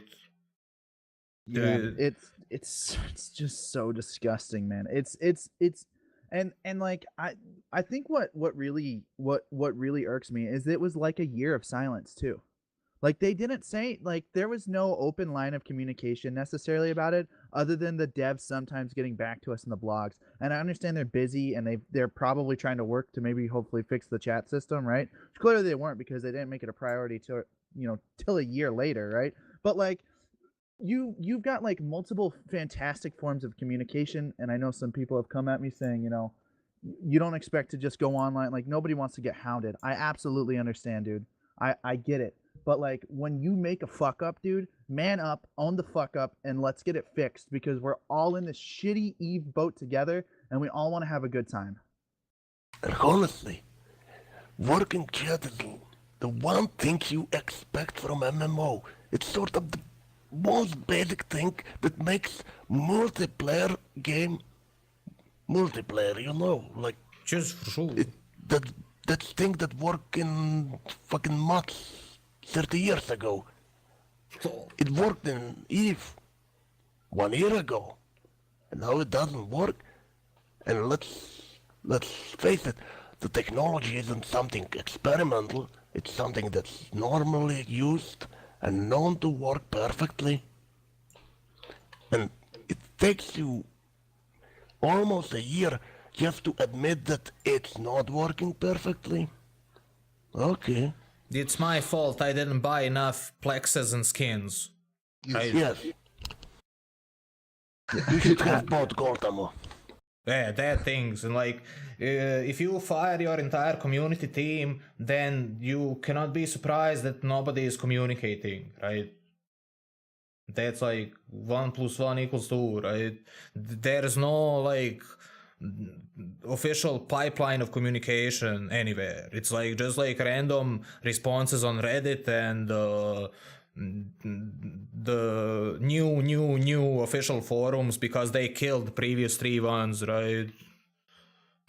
Not Yeah. like anyone used the previous one and the current one. Let's not talk about. Yeah, for real. But since we're already talking about shit being fucked, and that probably been problem even on client side, let's talk about the big thing, the fucking 64-bit. Oh. You know, everyone knows that it won't really do much, because honestly, for day-to-day gameplay, 64-bit client won't really change much. Yes, it will make you crash a bit later in the big max TD shit fight. But okay, day-to-day it won't really do much. But it's nice that after how long has it been that normal that 32-bit CPUs are basically not even sold in normal normal stores and stuff? Like 7-8 years? When was the first that one? I don't remember, but I mean it's almost a decade that 64-bit CPUs and became mainstream, and when 64-bit operating systems became pretty much spread. The only thing it will do is give the more memory allocation. Currently, if your client hits 4 or more gigabytes of memory allocated, it instantly crashes to desktop. After that, it's gonna be significantly bigger. Nothing else will change. Obviously, nothing 7. will really change on performance side per se, for most times. But, alright, we gotta get rid of the 32-bit code, but let's think of all the shit that can go wrong. And let's face it, with something as old as Eve codebase, there's a lot of stuff that can go wrong. I mean, if I look into the game files, I'm pretty sure I will find things that have not changed since the days when Eve was fucking sold as a installable game on CD in a box. So let's think about it. Let's think how much will actually go wrong when someone at CCP says, okay, now we have to do the 64-bit client because we've been promising it for 5 years now. Do you want to take bets how wrong it will go? My dude, that's gonna be a Class A shitstorm. The 64-bit launcher as well, that's gonna break all Linux functionality. The 64-bit launcher was announced, so we're getting a new launcher in the which one is that? The 5th, right? Exefile.exe, never forget. I hope you guys are ready to reinsert all of your login IDs. Oh, yeah, like... whenever a launcher forgets my account, I never log into it again. So I went from 100 and over 100 accounts down to 5. And if it forgets my current accounts, so be it. And if they want to encourage their whales to go from 100 accounts to 5 accounts, so be it. It's not my fault, right? It's the shit launcher. But think how easy it will be to log in your 50 orcas now. But okay, I will say, I've tried the beta launcher. It didn't forget accounts. I will give it that. It works. It works in that regard that it imports the clients. It's still normal Qt5 application, so it should still work pretty much everywhere, even if you're playing on Mac or Linux. It will.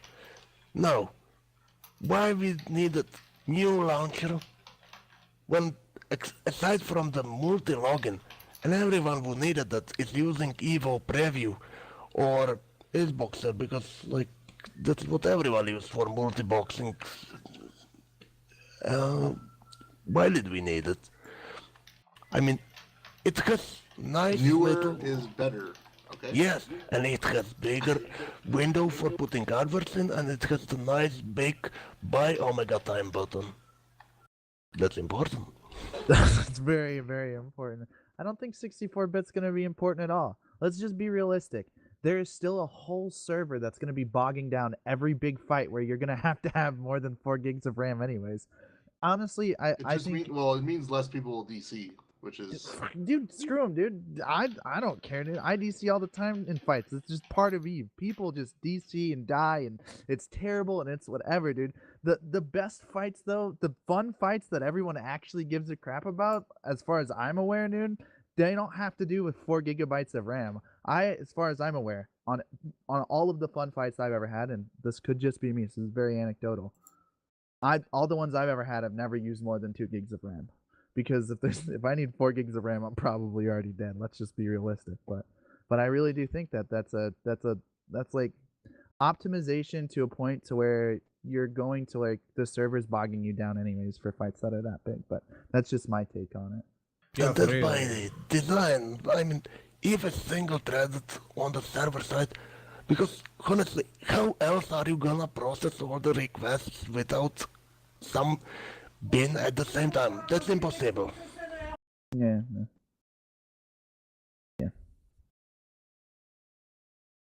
They just Shit's need fucked, bigger. yo. Yeah, dude. I got nothing.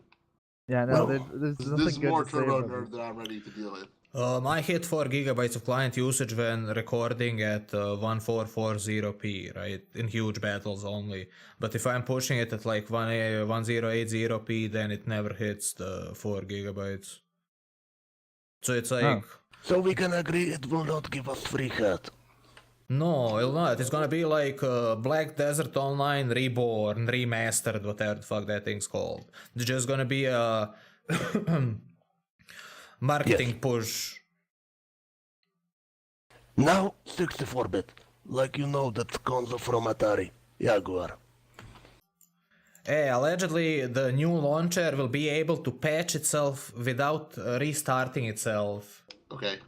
Well, that's nice. I mean, Let's not get carried away now. Stop spreading your CCP propaganda. they're Jeff. gonna- Whoa, my bad, pardon friends, I need to be more specific. They're gonna patch it like at EU prime time and be like, oops, sorry, servers went down. My bad. I mean, it's nice. Well, It's progress after a decade. Okay, we won't have to click icon again. Well, I think we have exhausted this. And we that's will fine, have yeah. lots of time to talk about it when nobody can log in once it hits. But Yeah. let's move to point 4, and that will be a big one. Put your dog pants down, because you will have to make it, you know. Citadels. Yes. Let's talk about citadels. Undock and look at all the citadels you can see. You know you can see the citadels, unless you're in Jita. You fucking crap. Get out of Jita, Frank. what?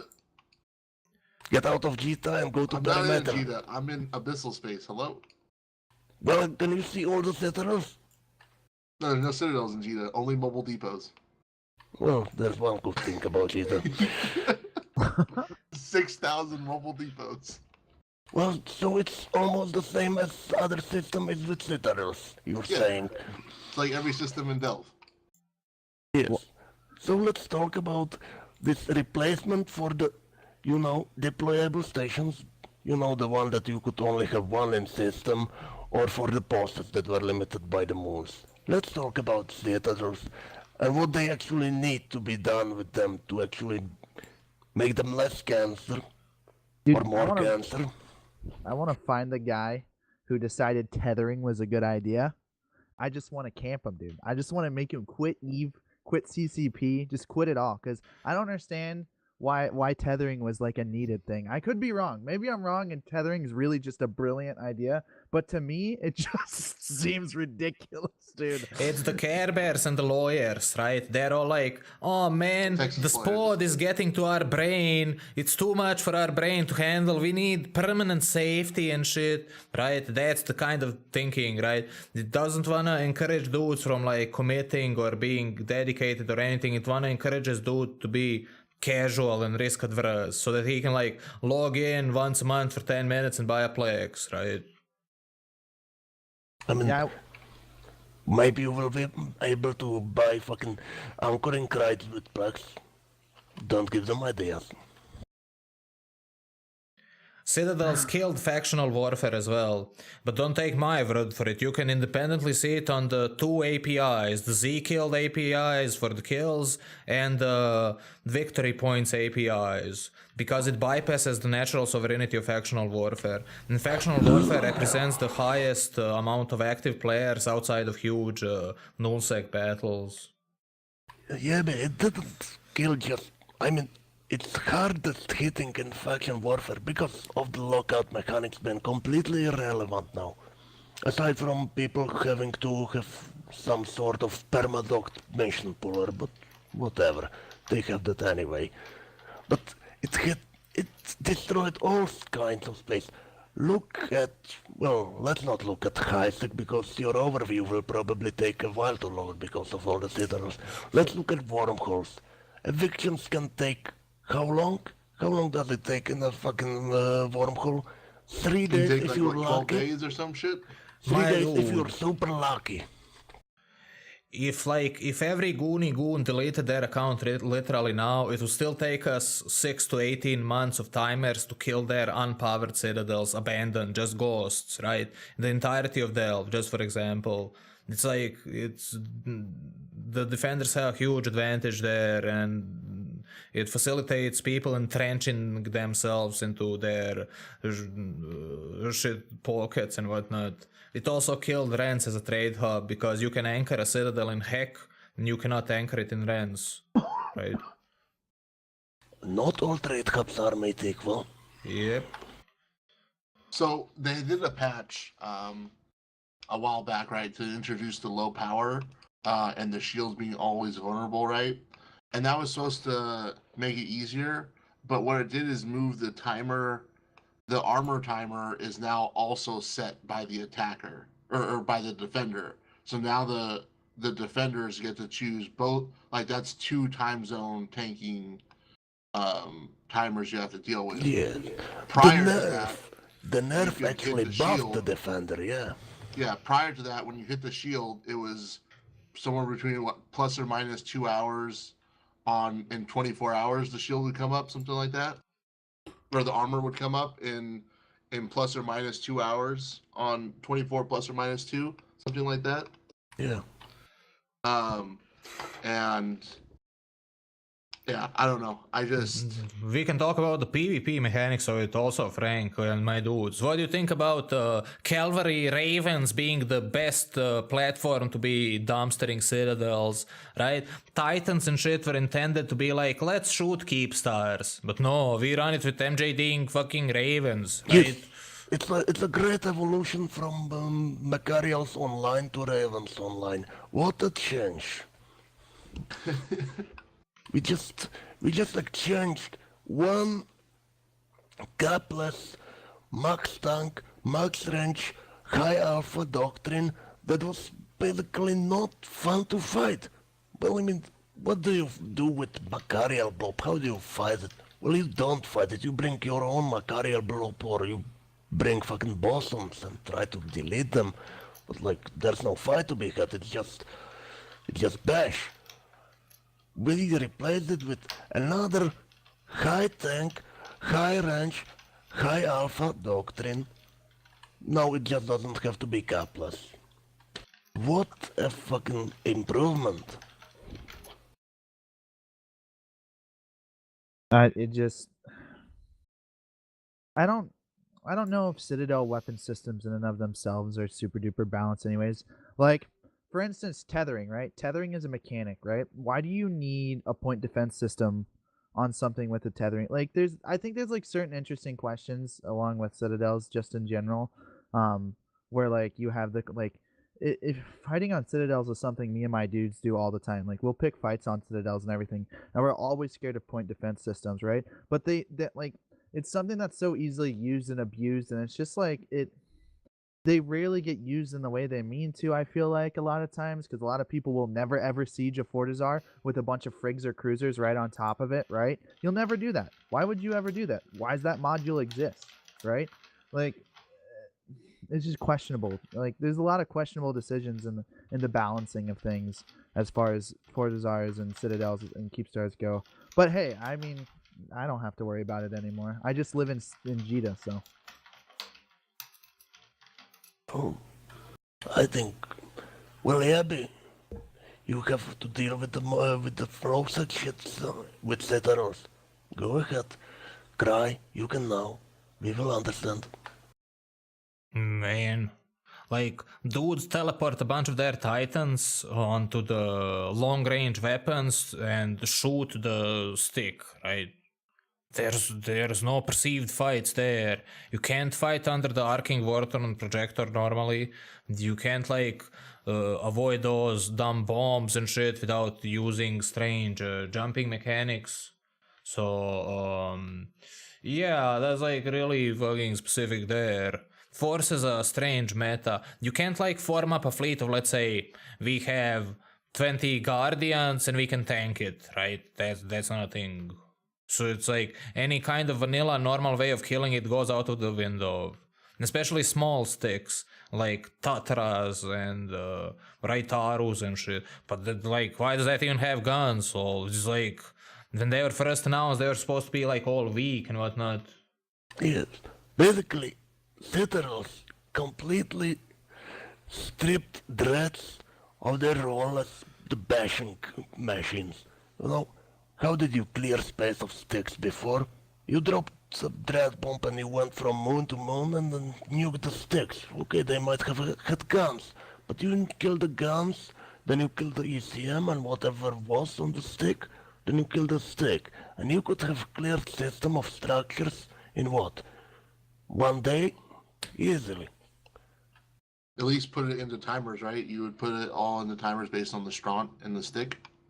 Yeah, and even if you didn't, you at last could have basically neutered the sticks to the point where they were not usable for any sort of staging. Killing the guns, killing the fucking Evor, killing everything that could have actually defended whatever was inside the stick. Well, you can do that with Citadel. It doesn't matter how much damage you've done to it until it explodes. It can shoot you with all it has. All it takes is one guy sitting inside. He doesn't need any skills at all. It can be 1 day old alpha. Yeah, the strength. I don't know the strength. I don't like that. I can't really. I don't know. I would like the ability to, I guess, fight on like if it's a 500 mil retire. Like, why am I scared in it? Like, why can I oppress like a whole small game fleet? I don't know. I mean, was anyone ever scared of fighting someone near small stick with like 4 guns or 4 nodes? Yeah, I'm no, sure we would wasn't. raid that with Tristans and shit. Come on now. But yeah, for real. The other problem is that you kill it and you get nothing, right? Outside of rumples.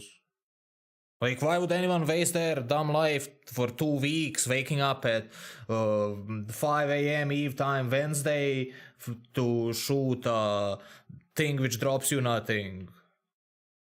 And it takes, like, and you can spam them. Don't forget. You're bashing one because of the fucking damage cap, you can really make it go faster. Nope. Why does damage cap even exist? We do not know. To facilitate risk-adverse Care Bears blobbing. No other structure needs damage cap. This one does. Well, whatever. While you're bashing one, I can just load a DST full of Raitarus and just go in straight line and drop a full line of new Raitarus. Have fun killing them all over again. It cost me less than your fucking fleet. For sure. Dudes like unironically anchor Raitarus as an attack on the server node to destabilize it sufficiently when anchoring their big sticks, right? We've seen like a bunch of controversial threads and print screens and recordings of that taking place. I don't want to like get too deep into it and incriminate dudes and whatnot, but that's not a nice thing. Well, on the other hand, it's sometimes funny to look at. Well, this is actually. I will give one thing to Metani. You know how. You remember how he thought that Sof is basically meaningless? CCP made it happen. Sof is meaningless. It doesn't matter if you have high up and a TCU aside from having upgrades. Only thing that matters is how many Citadels you can spam in system. Can spam enough Citadels? You own the system.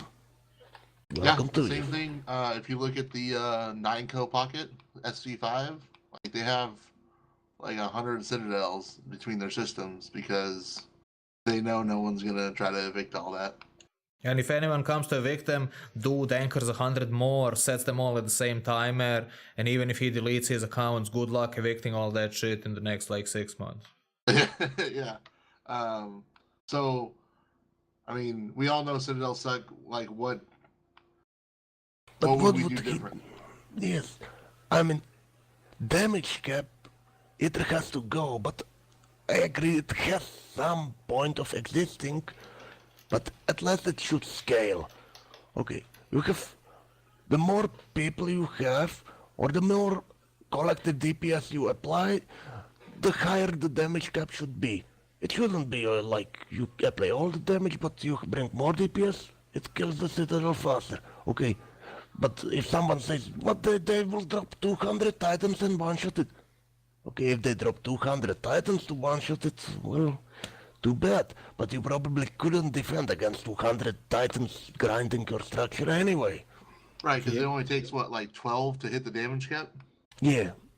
So unless you long can, range. kill the 200 Titans before 15 minutes is over, well, that's it. It will die either way, so, what's the problem? Honestly, that's just crying for whatever reason. Let's go over a bit of that history. Back in the day, you would anchor a sovereignty blockade unit and the Care Bears would come undocking, frothing at their mouths. They'll be like, our Care Bearing is being endangered, right? These days, you go to their system, they all tether up, right? Our buddy was just saying that earlier. It's like a paradigm shift from the game being all hardcore and merciless to a game being catering to the risk adverse and the sport brains. I mean, the thing that CCP said that it helps people that taking break for a long time. You know, NPC stations still exist. Did someone who was going AFK for 1 year leave all their shit in Sovereign Station in middle of some soft space? No, they just loaded it in carrier or whatever and jumped it out into Losec or NPC null and it was saved there. That is honestly not an issue. If you know that you're not coming back at all, then why do you care at all what happens with your assets? Yeah, there's a lot of people, I mean, especially, I read the essay forum for Goons, and they're like, my stuff is in Declan, just either sell it there for fire sale or just jump it out and destroy the rest because it doesn't matter. You probably don't have enough to matter. Which is fine. Everyone's okay with that. They're like, oh, I have 2 Megathrons. They're like, No one gives a shit about your 2 Megatrons. Sell, here's 200 mil. Now go move to Delve. So I don't know. I don't. That's like that's the weakest excuse you can think of, because those mechanics for saving your shit for as long as possible didn't exist before. So why do we need them now? Well, we can speculate that it's, we can speculate that it's to attract more casual players. But honestly, how many casual players will be interested in dropping 500 or 1 billion stick?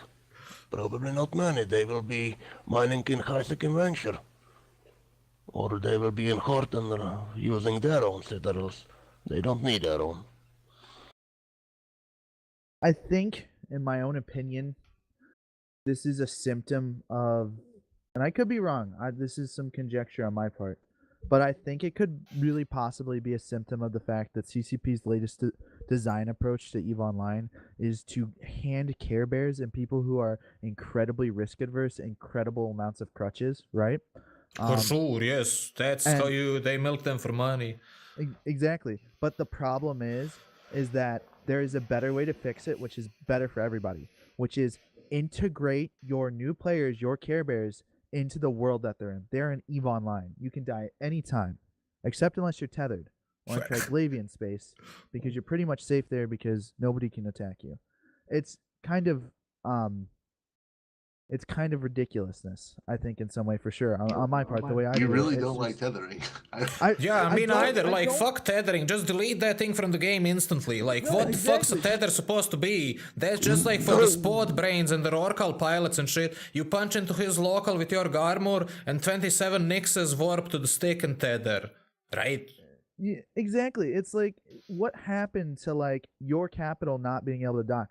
Like tethering is essentially a dock for any capital that wants to go do that. Like, why? Yeah, and the you... asset safety as well. Don't even get me started on that. Yeah, Lol. I think the whole idea of them was really bad. I think it could have been done better, and I think they could implement players better, and I think that's what they should try to do. I think they've had multiple opportunities to do that. I think Abyssal PvP is a really good example of that. They could have made that accessible to new players and old players, still made it fun for both in a way that benefited everybody. That way new players got PvP experience, old players still got good fights, and people learned, right? Just like in low sec or in null sec, you go there, you have, you create tools and content structure around teaching players good habits. That way they don't rage quit out of your game.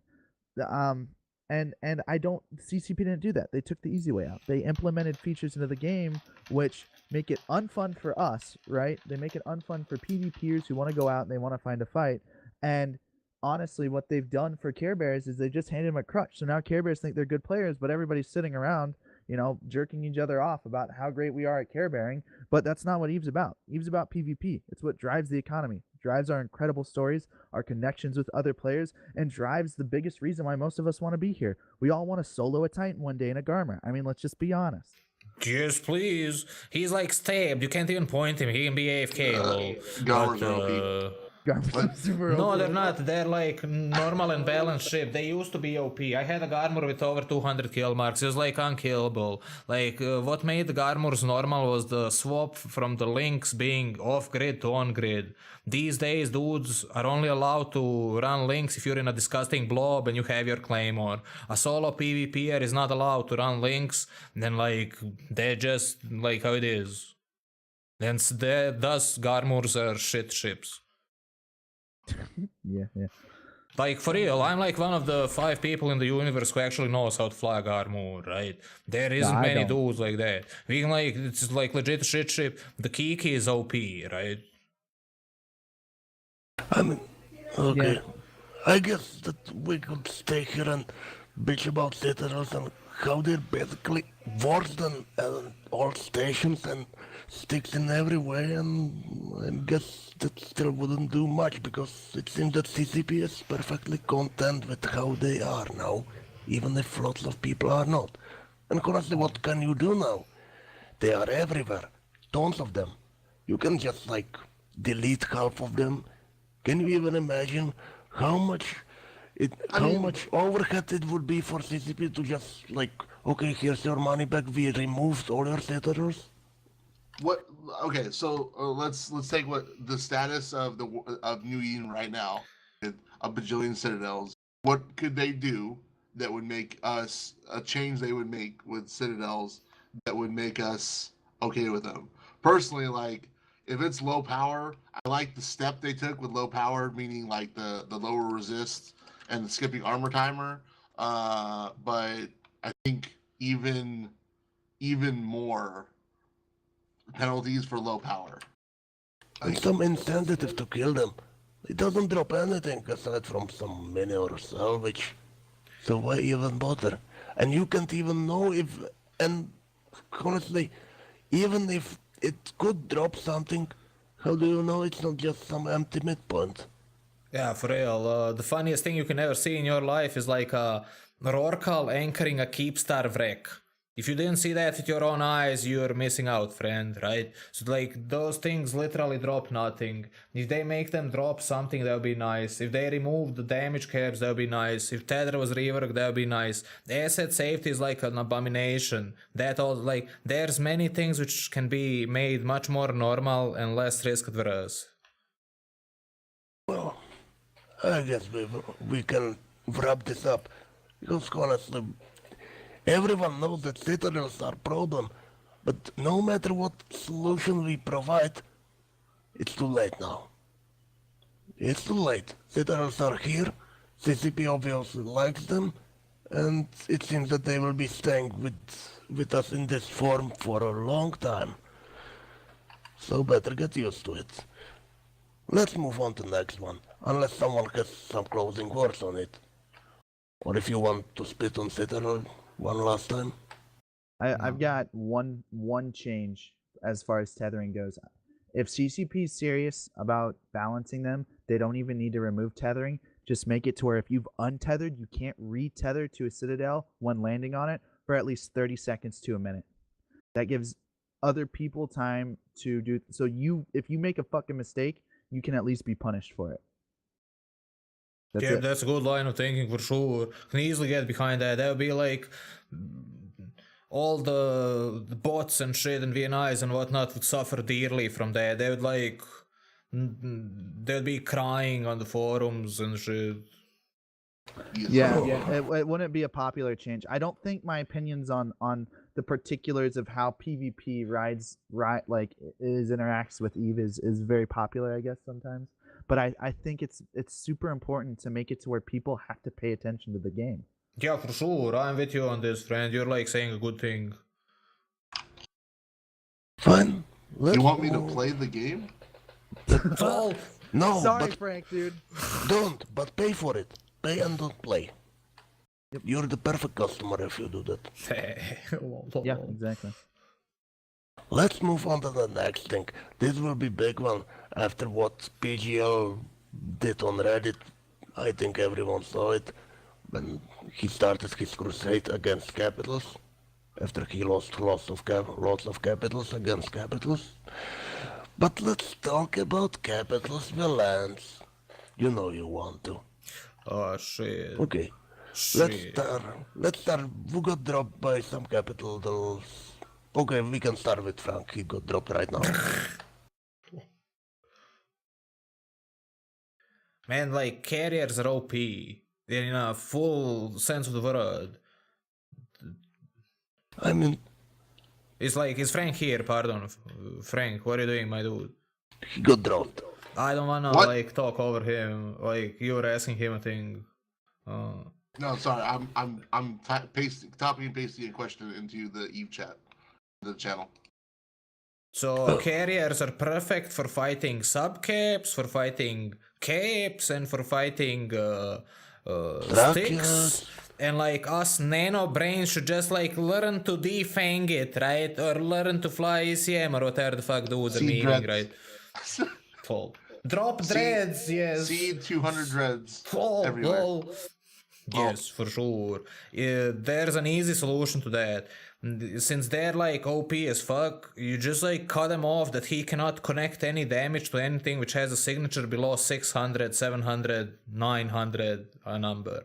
600 will be good enough for like all the frigs and shit to make a strong move about it. Let's not even talk about Rorkals, right? Rorkals are like 3 million HP, tanks 100 dreads, generates 200 million is per hour, reps like 2 scimitars per 1 high slot, 250 kilometers range, has like 1000 DPS. It's like, and also is a unkillable jumping Hector if you're teleporting into the fucking stones of other dudes, right? So yeah, it's like any kind of F1 pushing noob can sit himself in the dumpster and be OP, right? And like dudes who are like skilled, they're like forced into these shit tier doctrines which can quote unquote deal with the shit instead of like there's a huge variety of ships which never get to see the usage or anything because dudes just like eat shit to carriers no matter what. Oh, Make excavators like fighters. honestly, well, while it would help a bit, it would mean that most Rorks would be botted instead of only half of Rorks. And you know it.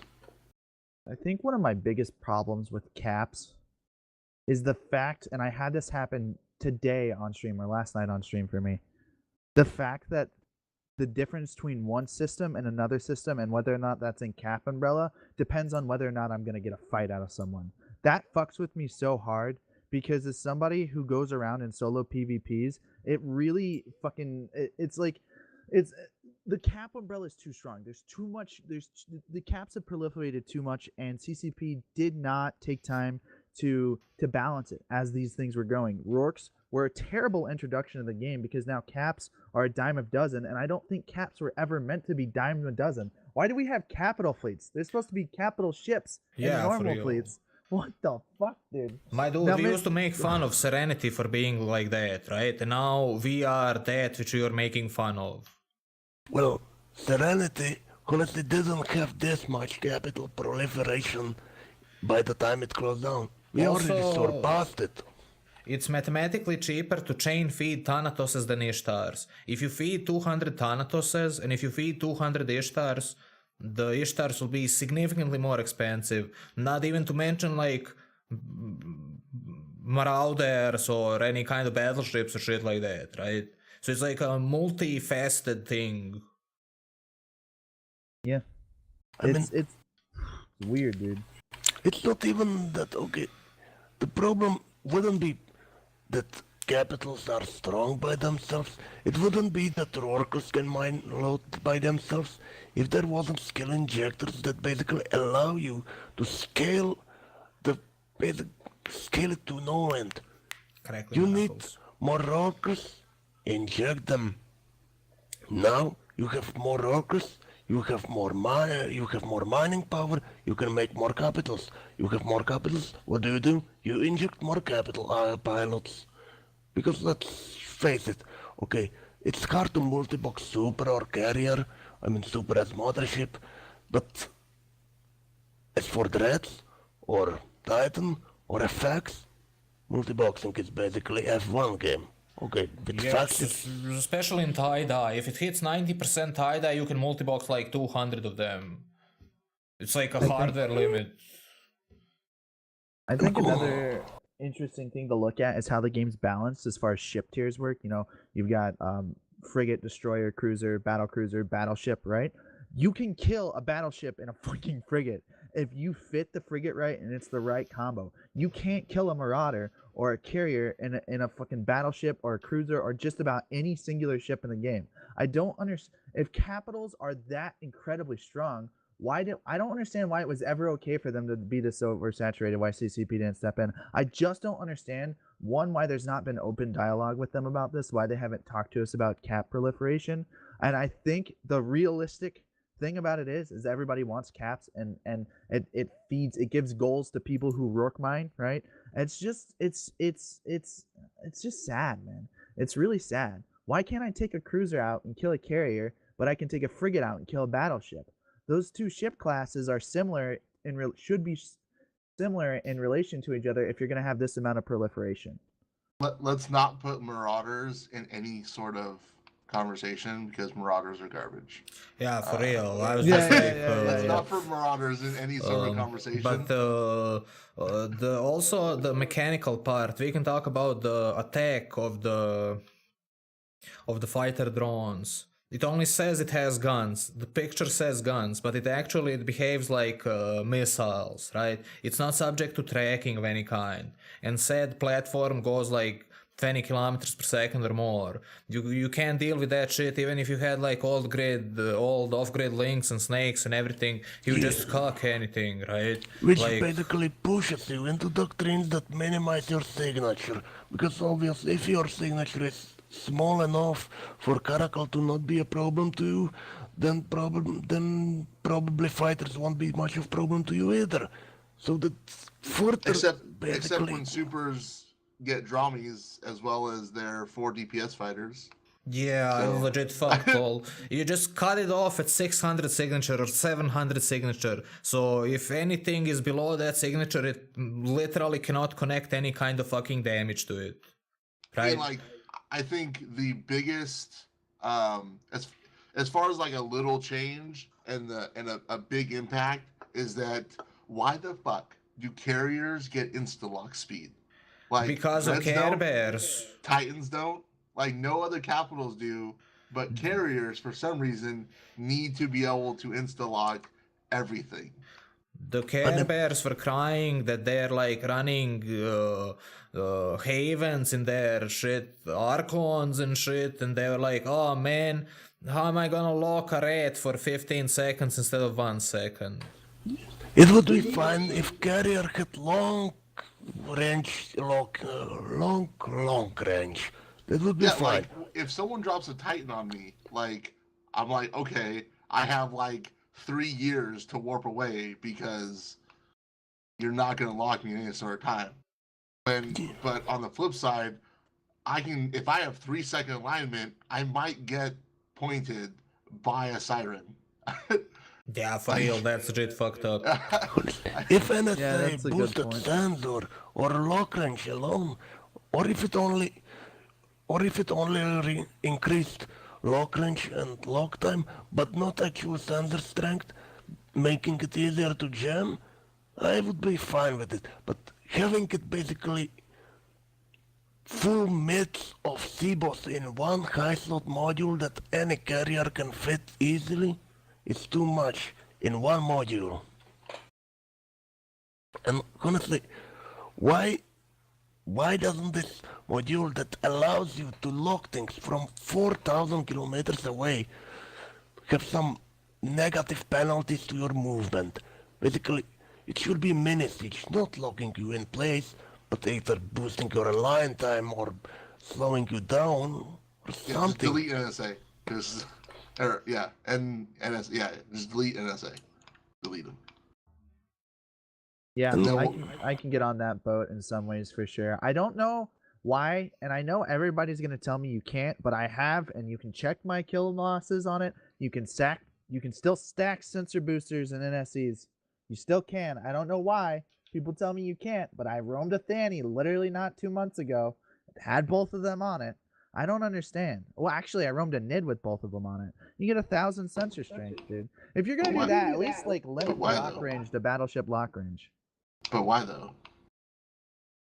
Why would you do that? Dude, because I want to lock like an interceptor in my fucking carrier, dude. What do you That's mean? lit. Honestly, that's the NSA. But another problem, I think, actually this is the main problem with fucking caps. You could fight the caps easily if it wasn't for faxes.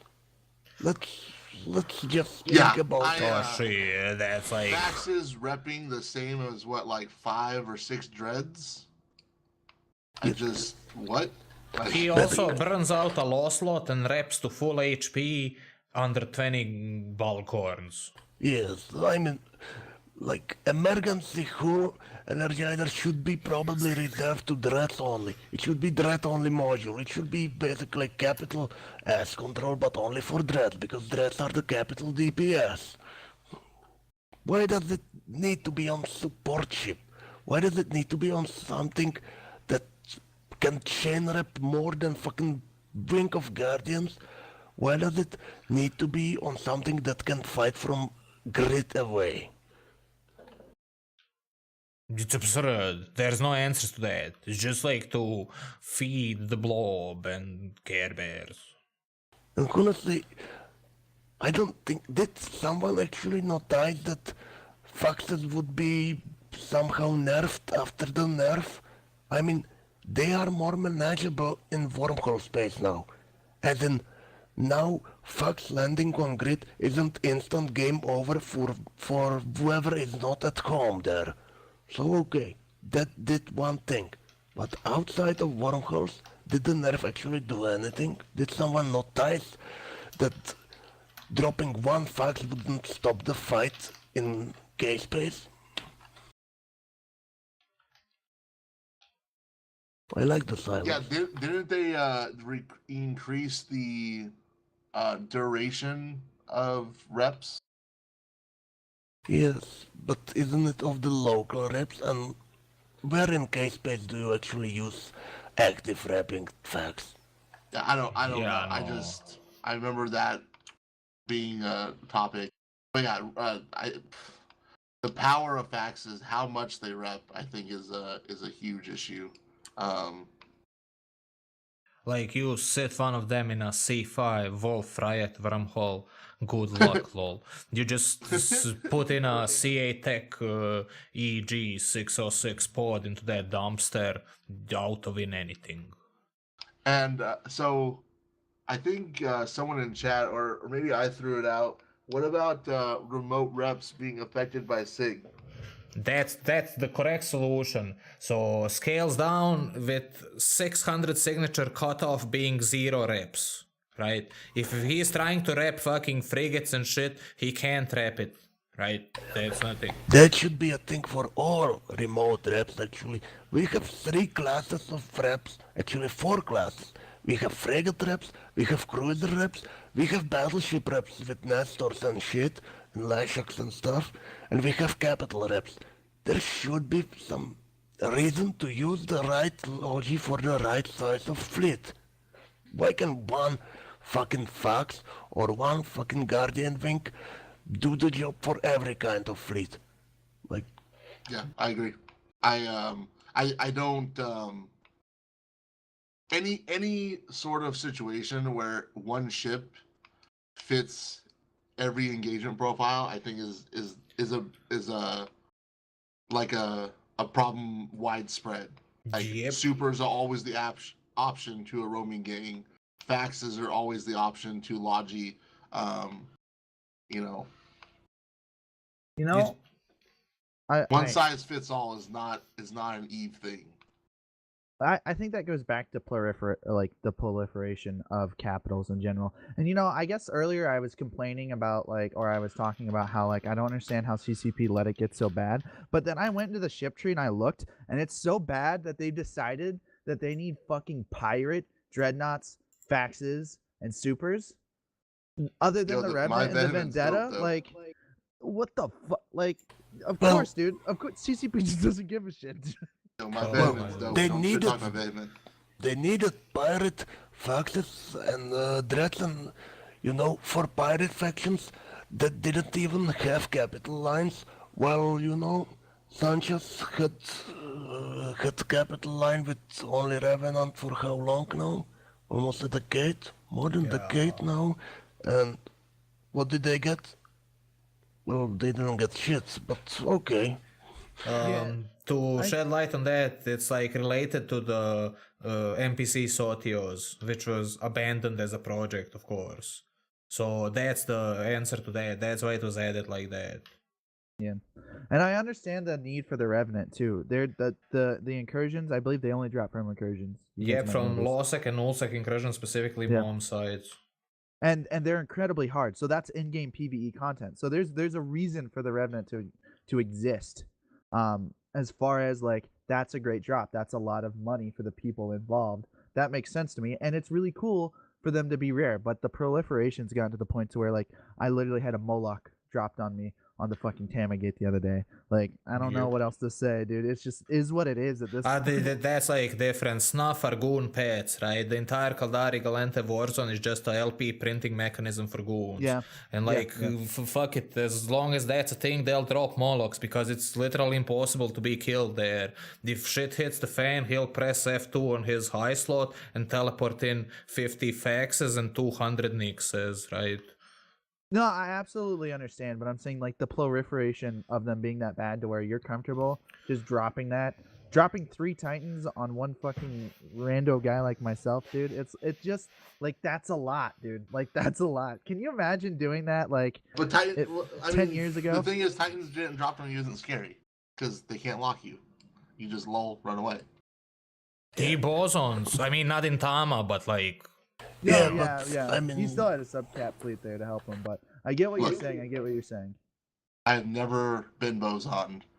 that's because My you're dude, I was too bosoned fat. by a Moloch in my Kiki roaming down to 1DQ recently. It was hilarious, lol. I went through one DQ to YTech O where all the like oracles are, and there was 2 Titans on grid, and they fucking went to haw me, but I died to the super. I've only been hawed down by Titans.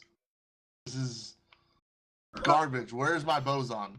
Oh. Dude, just roam with me for a night, Frank. You'll get it. Yes, or you will get carpus, but let's not talk about that. Well, we can all agree that, bro, that capitals, honestly, if there was less of capitals, or if they weren't so fucking good at everything against everything, and and if all capitals weren't completely viable against every other size of ship and subcup, probably it wouldn't be that much of problem. Also, we need trig dreads though. Yes, or honestly, Trig dreads. yes, we need 50,000 DPS dread. I would Yes. pay for it. I would pay real money for it, and then we would go. And those 50,000 have to be halves. Yes. Yes. You know, I think something that's really interesting and just I guess put in more plain terms to everybody, the fact that in almost every other ship class you can fight up and fight down is okay, but because capitals you can't fight up to unless you have an entire fleet, I think that really says something about how Jebby keeps talking about balancing them to where they can't fight down and they can't fight down on like frigs and stuff. Like that just makes sense to me. That really does. I got you, man. And I'll put it in like layman's terms. I'm sorry, just to rephrase what you said, but I find it interesting put simply like that.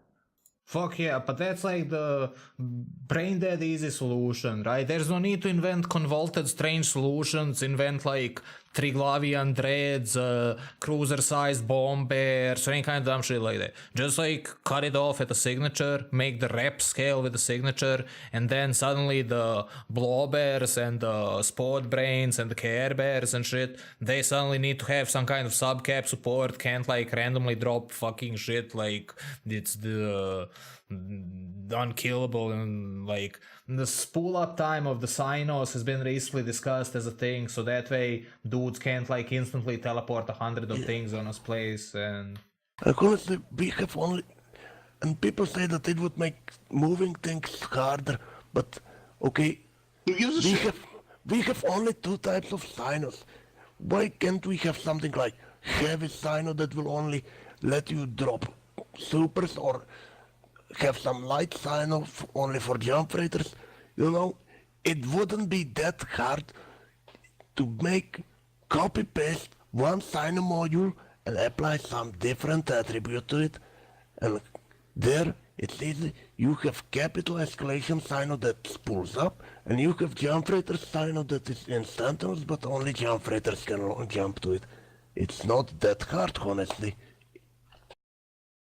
Yeah, spool up on Sinos for like supers and I mean, I'm super down. Like the interceptors, that- Frank, interceptors need a spool up, not the supers, right? If like a malediction wants to warp at 500 kilometers off and light it up and teleport in a bunch of shit, he should have a spool up. Or just actually give the fucking noob ships.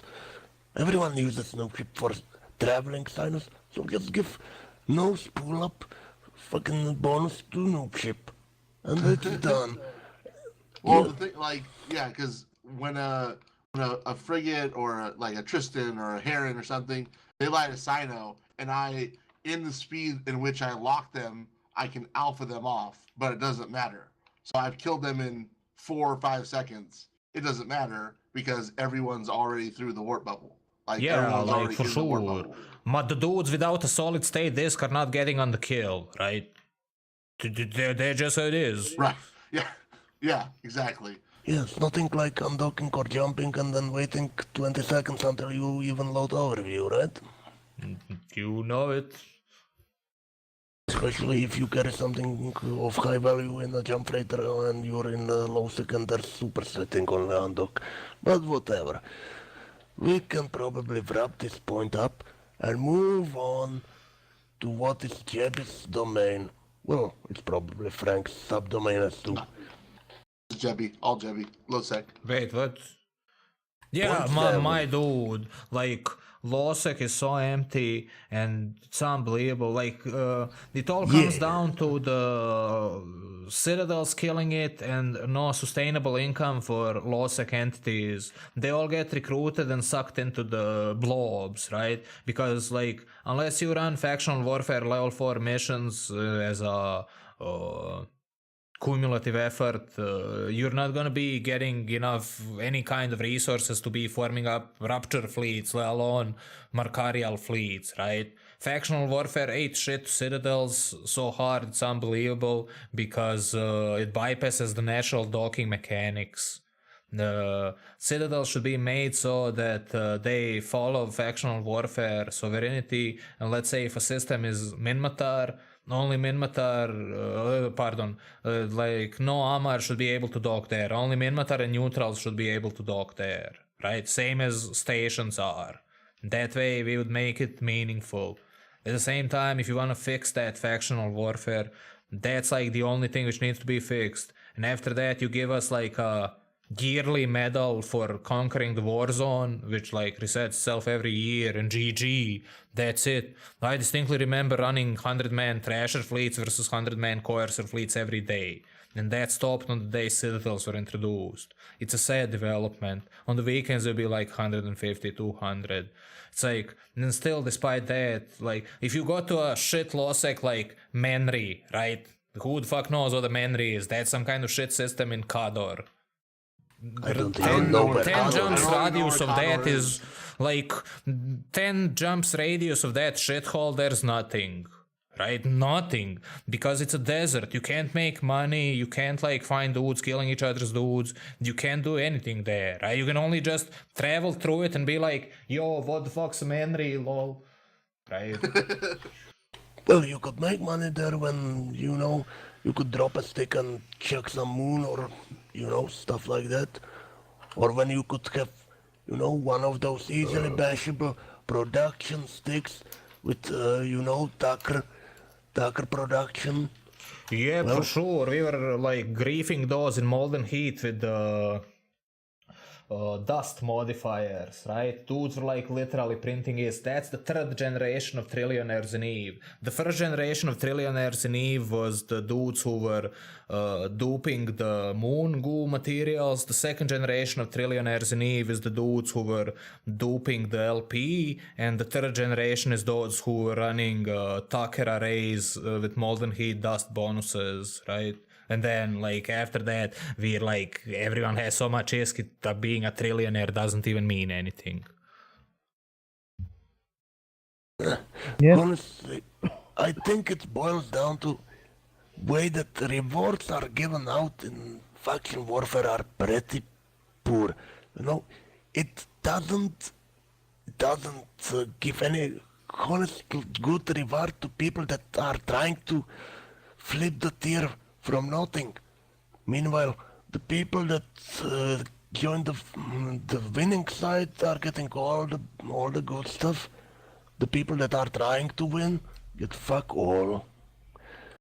And honestly, and the fact that you can't even make some sort of cut for corporation, or that you cannot get anything except for LP from it is, honestly, I think the way that tiers work and how rewards are distributed in faction warfare have to be changed somehow. It's What I gonna good, say? my dude. Just listen to this. Victory points assure that disgusting blobbers in avatars dropping on the large plex doesn't auto-win the factional warfare. The elder nerds were wise beyond their age. The novice plex gives the same amount of victory points as the large plex, right? That's a good thing. The predicament which we have is like citadels bypassing the meaning of the factional warfare. You fix that one thing, and suddenly everything fixes itself like a cascade, because it's all derived from the same shit. Right? The citadels bypassing the natural factional warfare mechanics. I think that there's a way to put some more lifeblood into it too. And I'm not a huge faction warfare PvPer. As far as LP goes, I spend my time in plexes. Anybody who watches my stream knows I often fight in there because it's fucking fun. But I don't know how many people remember the static plexes that used to be like a 3-10 or whatever, and you could get dead space modules out of them. I think if you used a scaling system for the small to large plexes and got them to where they drop their spawn rate, right? To where people are going around looking for these things because there's loot in them, because you can pick it up and make some money, because then all of a sudden you don't just have faction warfare people doing it, because faction warfare people are going to make more money anyways because it's going to be dropping good loots. You've got other people looking for it, making money, and then you don't have to join faction warfare, and you can have places with just normal plexes where people can still go get faction warfare LP and still, you'll get more fights across LoSec if you institutionalize, or not if you institutionalize, but if you apply this sort of thing across LoSecs generally, like they kind of used to be. Now, I could be wrong. I'm not 100% on faction warfare, but I definitely think it would bring more lifeblood into it and let people make some more money so they have more ships to dunk. Yep, that's legit a good line of thinking, friend, for sure. Anything which like encourages and vitalizes that LoSec, because currently the progression in EVE is finish the tutorial in 24 hours or less, and then join Horde, Goons, Karma Fleet, whatever fucking blob in Ulsec, raid in a VNI until you get a carrier, until you get a super, until you get a Rorcal, right? That's the imaginary progression in the shit game. It doesn't have any kind of fucking middle ground there in the LoSec where it should be. And if any kind of reasonable medium-sized entity appears, they'll either be evicted or absorbed. Like, no one wants to allow an entity a chance to develop itself, right? That's also a thing. Which brings us back to injectors, because they completely ruined any sort of progression that we might have had. Yep. But that's about that sailed, and we all know that injectors will never go away. Just look how many are sold and how much Plex it moves. Look at Plex prices. We know that will not go away. So we at least have to work with them in mind and make it worth progressing naturally to people. Well, Yeah, skill injectors have made the game, I think, at least in my own opinion, a much more interesting place. I mean, I think like, my personal thing with injectors, like, I wouldn't have kept playing Eve if there weren't injectors. I understand the detriment they are to the kind of the pace of the game now, but like personally, I wouldn't have kept playing Eve because I was, like day 3, I went to nullsec, and I didn't have, I was making so much ISK that I didn't have anything to spend it on. Like, I had a bunch of ISK for ships, and but I had nothing to spend the rest on. So injectors gave me a way to spend that ISK. So I don't mind injectors, but I feel like in some ways I the think reason why there a should be a limit on skills that can be injected, or it That should might be, there should be able to inject core skills or basic skills you need for some sort of flying some ships, but there should be some upper limit to what you can fully inject. I actually like the idea of just thinking about it now since you brought it up, JJ. An interesting idea, and as I preference all my ideas, I'm not a fucking game balancer, dude. But let's talk about this one. I like the You're not idea of the even a fact that balanced you dude. could, you What the could fuck, actually, Frank? you just use the alphas as a starting playground for how you actually inject, my dude, because it allows you to go forward with the idea of only injecting into certain skills. And honestly, alpha tunes that are fully skilled up have a lot of leeway in this game to do a lot of things and experience a lot of aspects of Eve. Yes, And like APOC bot in Highsec, for example. yes. Troll. Like, come on now. The alphas are a huge problem in like botting and RMTing and shit. And we'll be naive to think that like the shareholders don't see a bunch of bots plexing and they're like, oh, they're increasing the value of the plexes and paying plexes at the same time. Fuck yeah. Where's the incentive to ban them, right? It's just like saber rattling in blog posts in which dudes are like, we promise solemnly from the depth of our heart that we are seriously looking into the bots. We can undock and we can go back to that nullsec. I'll show you dudes who've been reported for botting for over 10 years. They're botting. No person can like Care Bear for 23 hours a day every day for like 10 years. That's not a thing. Yeah. No, I completely agree. Dude, I think botting is a huge problem. I think that nullsec players in general that are Care Bears are really bad at the game, and I think you can see that by any time chat breaks and local's gone, all the people who die, dude, and it's absolutely disgusting. Yeah, like I told my dude to hit me up on Discord when local breaks. I go hunt those things. Yeah, Exactly. Dude. great. It's disgusting. That's a good segue. We actually moved into point 8 with that. Yeah, that's the next point was that JJ brought was botting. Deep. Can I just read this, JJ, right off the script, how you have it wrote? Because I really appreciate the time and effort and care that went into this. All right, guys. So JJ wrote here, bots are everywhere. I'm a bot. You are a bot. Even the bot is a bot. And I can... Wait, sorry. Even the bot is bot. And can anything even be done about it? Dude, that's some real thinking there, dude. The next level AI... Are you actually a bot, JJ? Be honest with me, dude. I'm your alt and you're my alt, so yes, we are bots. Oh, shit, dude. Mom, get in here. I've got bad news for you. Yeah, I'm a bot. Yeah. 1-0-0-1-1-0-1. Exactly. It's just coming out like that. Hello, the bot fellow problems humans. everywhere. Let's do human things. I too do human things such as breathe oxygen with my human lungs. Oh. Yes. And I do it all in single Concur. take.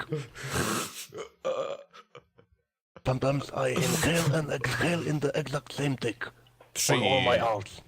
I too agree with you with the words that I'm speaking from my real human mouth. Oh, that's a good stuff, boys. But yeah, like it comes down to the motive. Yeah, you cannot get rid of bots in an MMO as long as there's something that can be automated. It will be automated by some people. But I'm honestly, actually impressed that I heard about exploration bots. Like that's Yeah, also abyssal bots are super impressive because they're running tier 1 abyssals for Kiki prints, right? yep.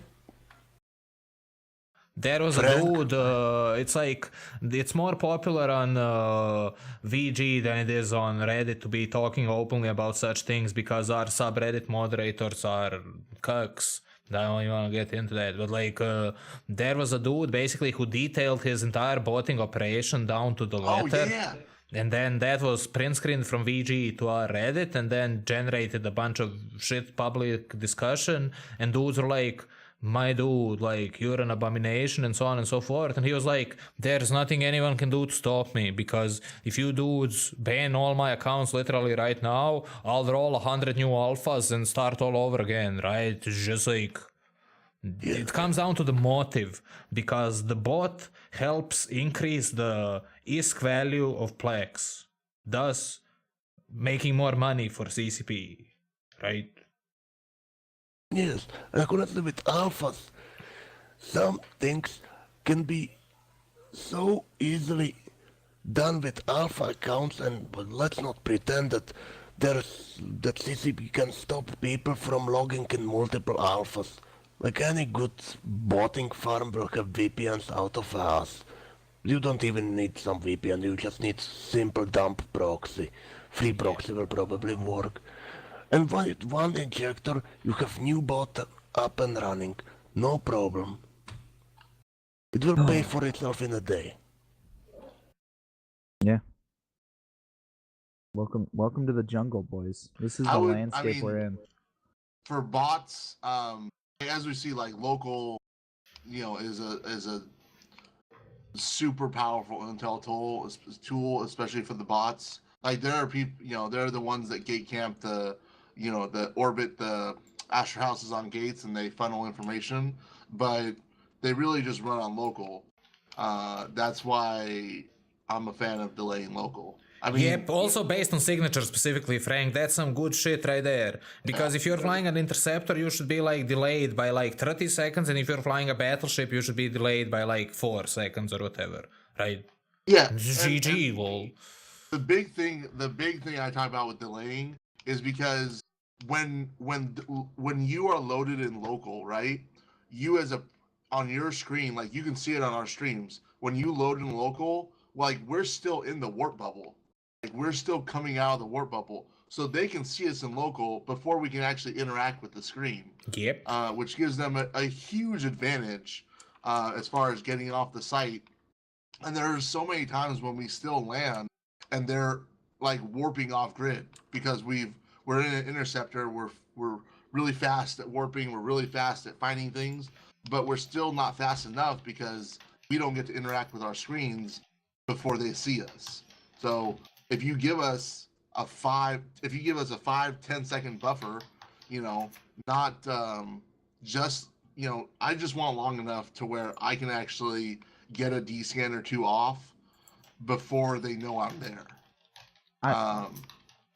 And I don't know. I don't think that's unreasonable for how powerful the Intel tool is. Honestly, even 5 seconds would do wonders. To actually make it possible to take some action before you're announced to war fucking system. Yeah, exactly. Signature base for the win, but like 5 seconds would be the minimum. At last, make it an IHAP upgrade. Actually, that was proposal at some point. So sovereignty upgrade to have working local. Well, at last, I don't think it was this Vegas. I think it was maybe Las Vegas. Older, much older. Yeah, well, that's the recently I've seen talked about is that they talked about observatories as coming out as a flex structure, as well as like the jumpers and stuff. Down the line, they want to do observatories, which would function to control local. Obviously, the details there are none, but unattended systems should not have the same intel as well-populated capital systems. Yep, and then you get a bunch of these alphas in pods 1,000 kilometers off the gate, every gate in the system, print screening and doing OCR every like 1 second intervals, right? Yeah, and then if you plug all that into Pirate's little helper and output it onto a sheet, you can just pull that data and put it into your bot. And whenever somebody's 1 jump out, even if your bot's slow, they can just warp on. Oh, there's a guy a jump out or 2 jumps out because we know we don't have intel. It's like stupid, dude. Fuck, dude. Fuck. What has happened? I don't know, man. Botting's bad, dude. Botting's bad. Yeah, for sure. It's bad for us, but it's good for the shareholders because you can either develop a game for short-term games or develop it for the long-term potential, fullest potential, right? Considering that CCP has a short-term goal to fulfill for per lobbies, we probably know how it goes. How much was it? 400 million? Yeah, the 400 million cash incentive. I mean, we can guess it's for, concurrent players or I don't know, something. I I don't know. I think if they want to do anything, they need to promote, and this is my own opinion. If CCP wants to make their game better, they just need to, instead of making all these fucking weird decisions, they need to bring in more people, get the server more populated, right? And to do that, they need to create great marketing material, dude. And they need to really push this, not just the big fights, the EVE Online stories of the people that like actually interact and play this game on a day-to-day basis, and the kind of social interactions you build. Like, you never hear about that. You just hear about the big fights. Frank, I met you on a random stream, and now we're at a talk show together, and I've roamed in Dommies with you, and I've had a great time with you. That's an interaction that you rarely get in other games because of how closed the loop is. But in EVE Online, it's one of the few games where the social interaction loop is completely open. Yeah, I am pretty great. You're welcome, dude. You're welcome. Man, Frank's such a good dude. When I grow up, I want to be Frank. When I grow up, I want to be Jebby. My Oh. name's nothing, dude. Thanks. Yeah, You will have so to grow Eve- a lot to be frank. Eve marketing, right? Is we know Eve marketing terrible. They finally got a store that has like 7 Okay, items good. on it. Like, we have some turbo neckbeards that play this game that will drop like hundreds of dollars on Eve apparel. Like, just give those people what they want. Make sure you make the shirts in 3, 4, and 5 XL, and let them sell out. I mean, we I'd finally have a buy, merch store, which is a step in the right direction. But like, it's just like Did you the see marketing is. Did you see the last trailer? I didn't. It The- was the one that, streamers yelling. It is. Yeah. Nice. No, I saw one with active armor tank Titan. Oh shit, that one. Yeah, like the dual tank, active tank, clone vet rig. Lol.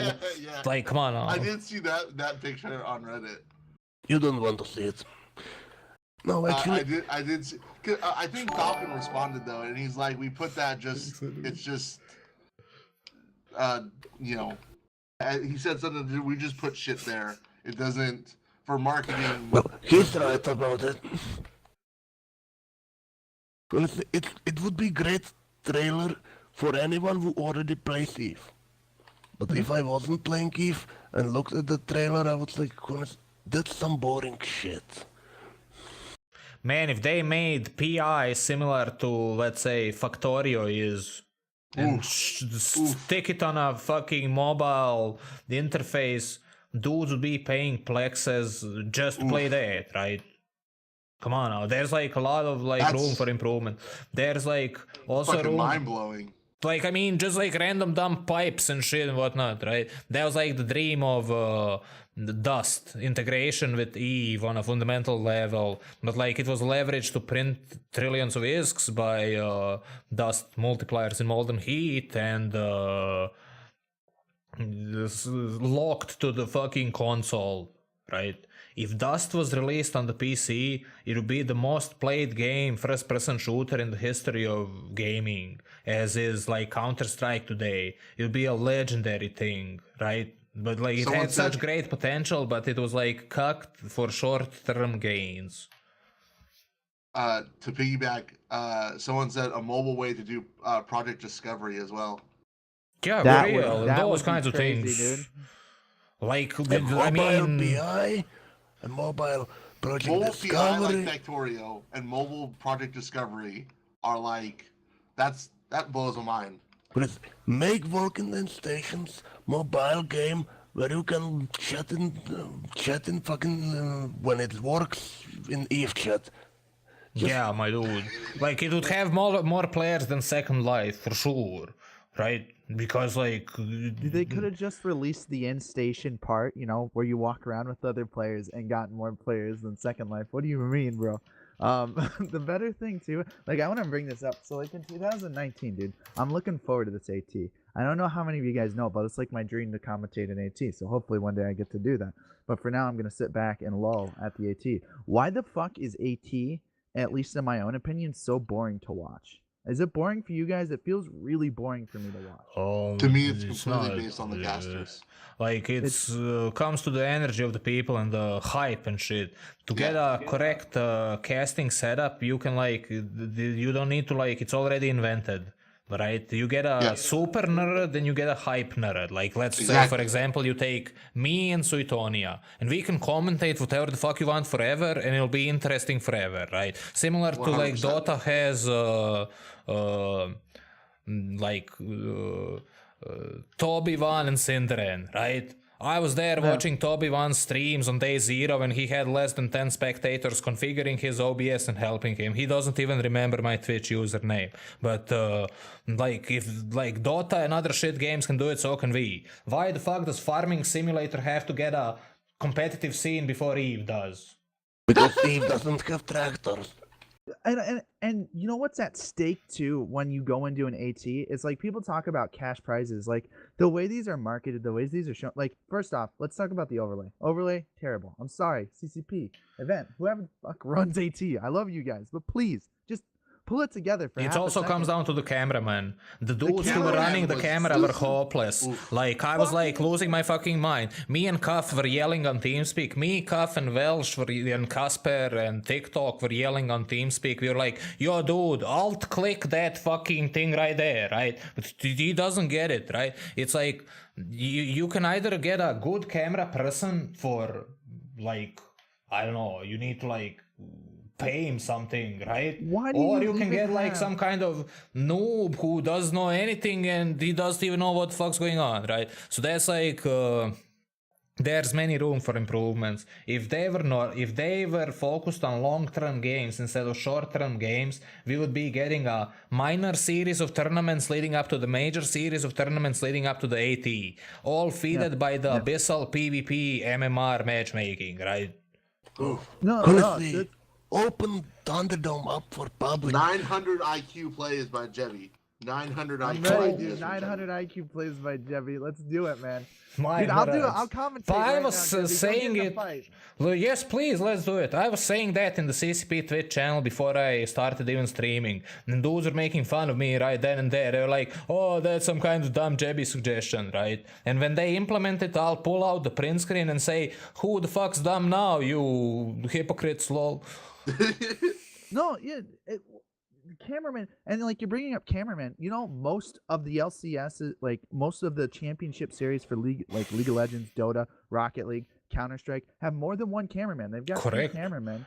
Like, Yes. why you don't have two people hanging around for that? Like two random people, and like You can like do a lot of high production value shit, especially like recently we had these plugins developed for OBS which enable us to skip having stream boxes and shit. You can like literally interface 10 OBS clients and pipe them into one with zero latency and shit. It's like all comes down to the hardware constraint, like who has like 1080 Ti's and shit, right? no, yeah. Oh man. There's I significant think, room for improvement on the tournament scene, and for the shareholders, if they'll ever listen to it, that's your free money, boys, right? You want money? There it is. Just like fucking do it, mate, right? Also open fucking tattoo parlor so everyone can get their Mainmatar tattoo, you know? Because if they did that on Vegas, I'm sure that they would have made more money than with the mobile game.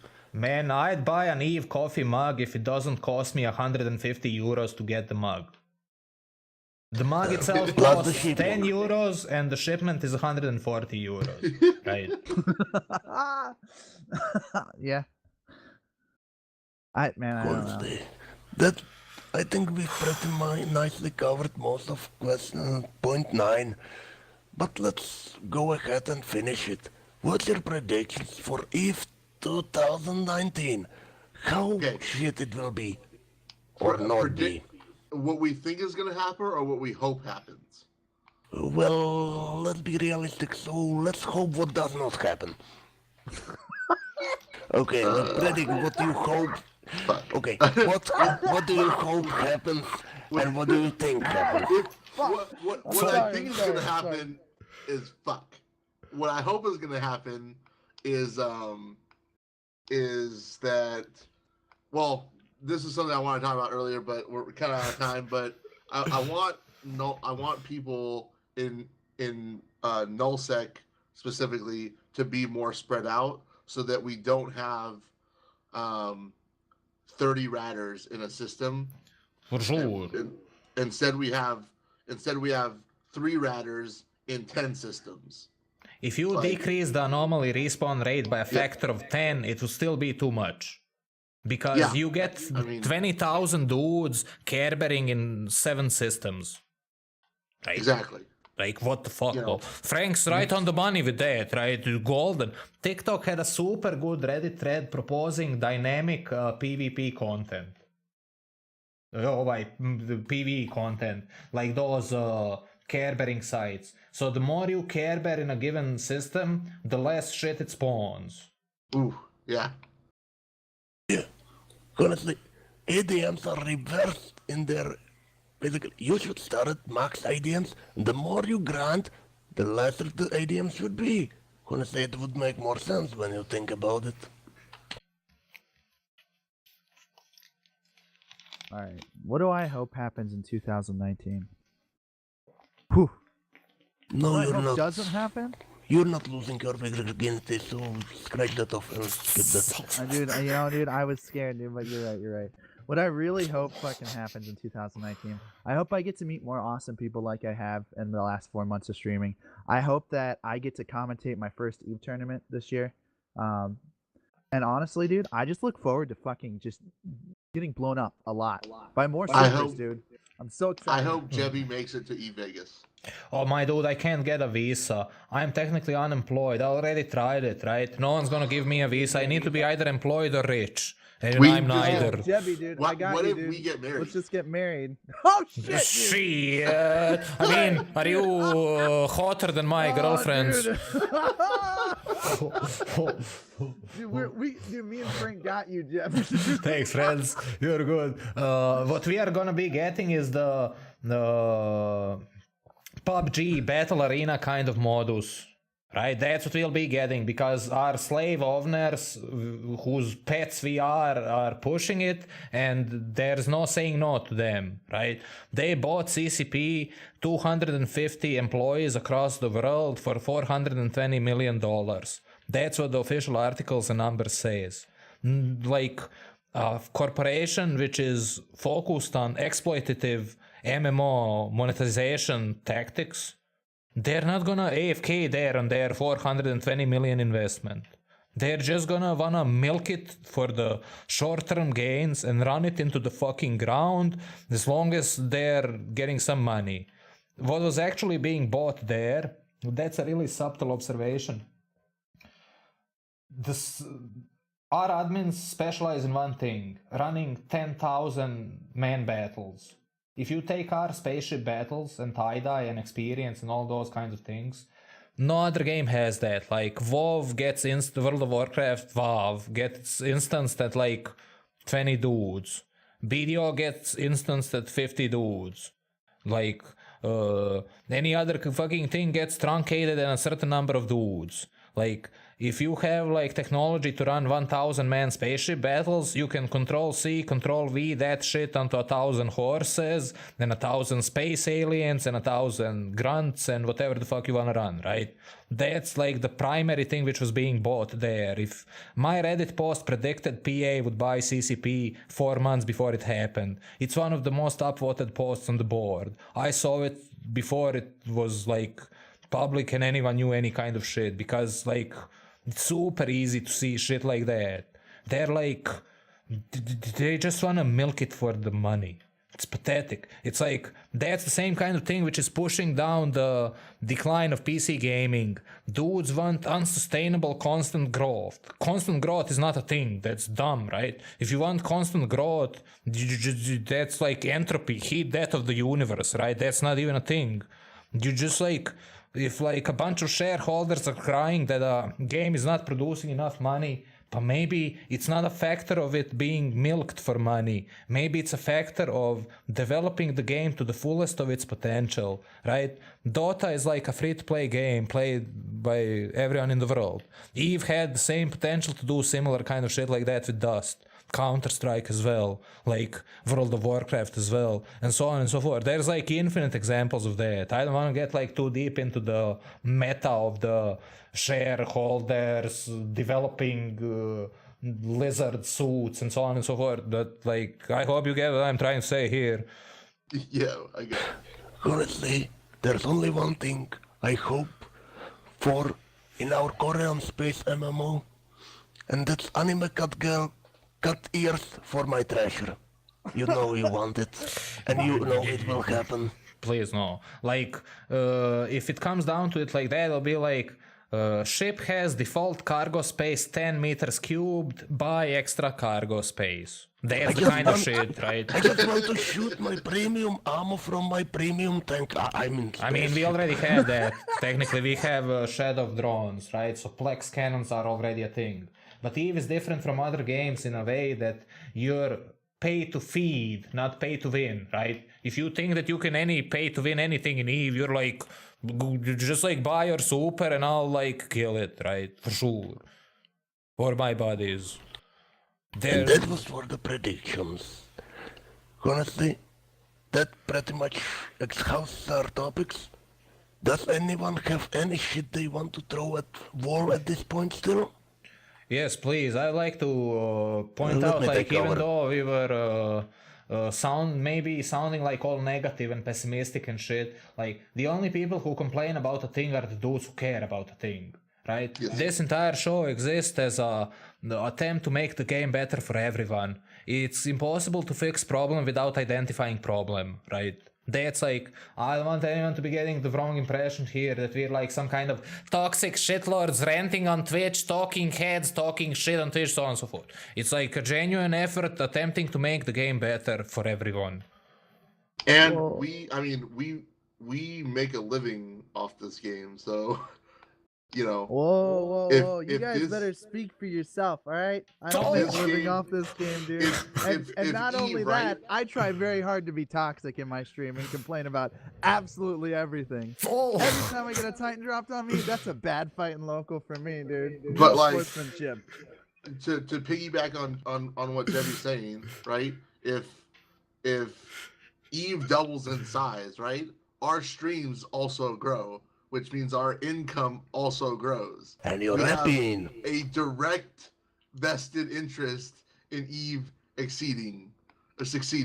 Like, so I just I think you need to half those numbers for me. If Eve like triples in size, maybe my audience will grow by like double. We'll see, man. Oh man, One I'll day, man. biomass JB for 100 billion years, lol. What are you talking about? To live stream, like, for sure. Like, if Eve grows by 2 dudes and if it takes for JB to get banned, so fucking be it, lol. The easy choice, right? Like, the bad side is like, if we ban a bunch of bots and shit and the player counts, like, I'm repeating the topic number 8, pardon. But honestly, if the game is losing people and not gaining any more, like, you know, the fucking point of massively multiplayer game is to play with other players. So, like, if CCP loses it, we all lose it. But maybe we'll actually win Eve at that point. So, Yeah, like... My nerds, thanks for getting this all together and thanks for shit talking with us. It was a shit show. It wasn't prepared. The questions weren't very good. The answers were even worse. But I hope everyone enjoyed wasting time with us. Have a good night. bye you everybody. know, friends, good night. Woohoo! We did, boys. Fuck yeah. Okay, please write 1, 2, 3 in that Twitch chat if that was agreeable to spectate. If you have any kind of other specific questions, please ask that question. Now is that time, right? So if we didn't cover anything which you wanted to know, please ask now. Okay, I see a bunch of dudes writing 1, 2, 3. Here's that heart. My nerds. Thanks for the awesome support, friends. So, Juzuv is gonna be making that podcast and publishing it somewhere. Thanks for DTM and Frank and everyone and stuff. Question, when is podcast number 2? When we rattle up enough shit to talk about it, right? We're gonna, who knows, maybe in a week, maybe in a few days, maybe in a month. I'll keep you all informed. Keep an eye out on that Discord, boys and girls. Please explain to me how I can win Eve. By misclicking the confirm biomass button and actually logging in, right? Lol. When is Eve good to play? It's good to play, like, it all depends on a person from person. Like, various different people look for various different things. That's the best part about Eve, because you can, like, do a bunch of good things together. Okay, minors. Let's swoosh it. At this point, we're gonna wrap it up. Thanks everyone for your awesome support and for hanging out together. This was our first inaugural Shit Talking in Stations episode, and I hope you dudes had as much fun as I did. Here it goes.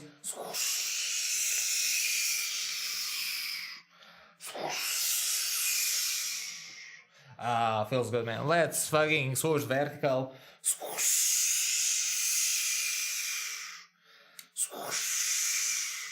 Fuck yeah. Okay. Since it was a special occasion. Says clean shave needed. I was being asked to not shave it because I look like Jeff Goldblum, right? We're gonna have to make a decision, boys and girls. Are we gonna push the subtle beard, or are we gonna be clean, smooth shaved, right? I can put a straw poll on that Discord, right? You dudes, if you'd like, please consider following the channel, and you dudes are all cordially invited to please check out the Discord, Twitter, Eve Dumpster website, and YouTube. Go with beard if you want, apply to a visa. Okay, Olega, fair enough. Shaven for the robot lady. Fair enough. Okay, I'll do it for tomorrow. Give me a second. I'm gonna pull up a list of all the dudes who are streaming Eve, and let's find somebody to host. Oh, we got Johnny, Frank, Anarchos, Nobu. That's a bunch of dudes streaming. Fuck yeah. Let's host Johnny because Frank will probably wrap it up, right? I mean, unless you want me to host some hot chicks or what. Here's Johnny's stream. Please enjoy his stream and be excellent to him in the same way as you were to me, friends. Man, Avenging Sasquatch, thanks for your kind words. Said Jay, you're the best. Fuck yeah, thanks, friend. Man, it's super endearing and nice hearing such a thing. Okay, so we're gonna be hosting Johnny UK. Please be normal to him, right? So, I'm not hosting Frank because he's wrapping it up. He's gonna finish his streams the same way as I am, right? So, thanks once again for everything. We're scheduled to be streaming tomorrow at some kind of afternoon time. Yo, Commander Stargazer with the dang golden dumpsters. Already ending, but I just got here. But we finished the talk show. First, we roamed around for an hour, had some solo PvP, and then recorded that thing. I'm gonna spam some of that swoosh emotes in that chat. Thanks everyone for all your interaction and hanging out together and raising up those super strong discussion points and everything. You dudes are like awesome. We would have skipped a bunch of things if the Twitch chat didn't tell us. So like Twitch chat legit knows everything for sure. See you all tomorrow, boys and girls.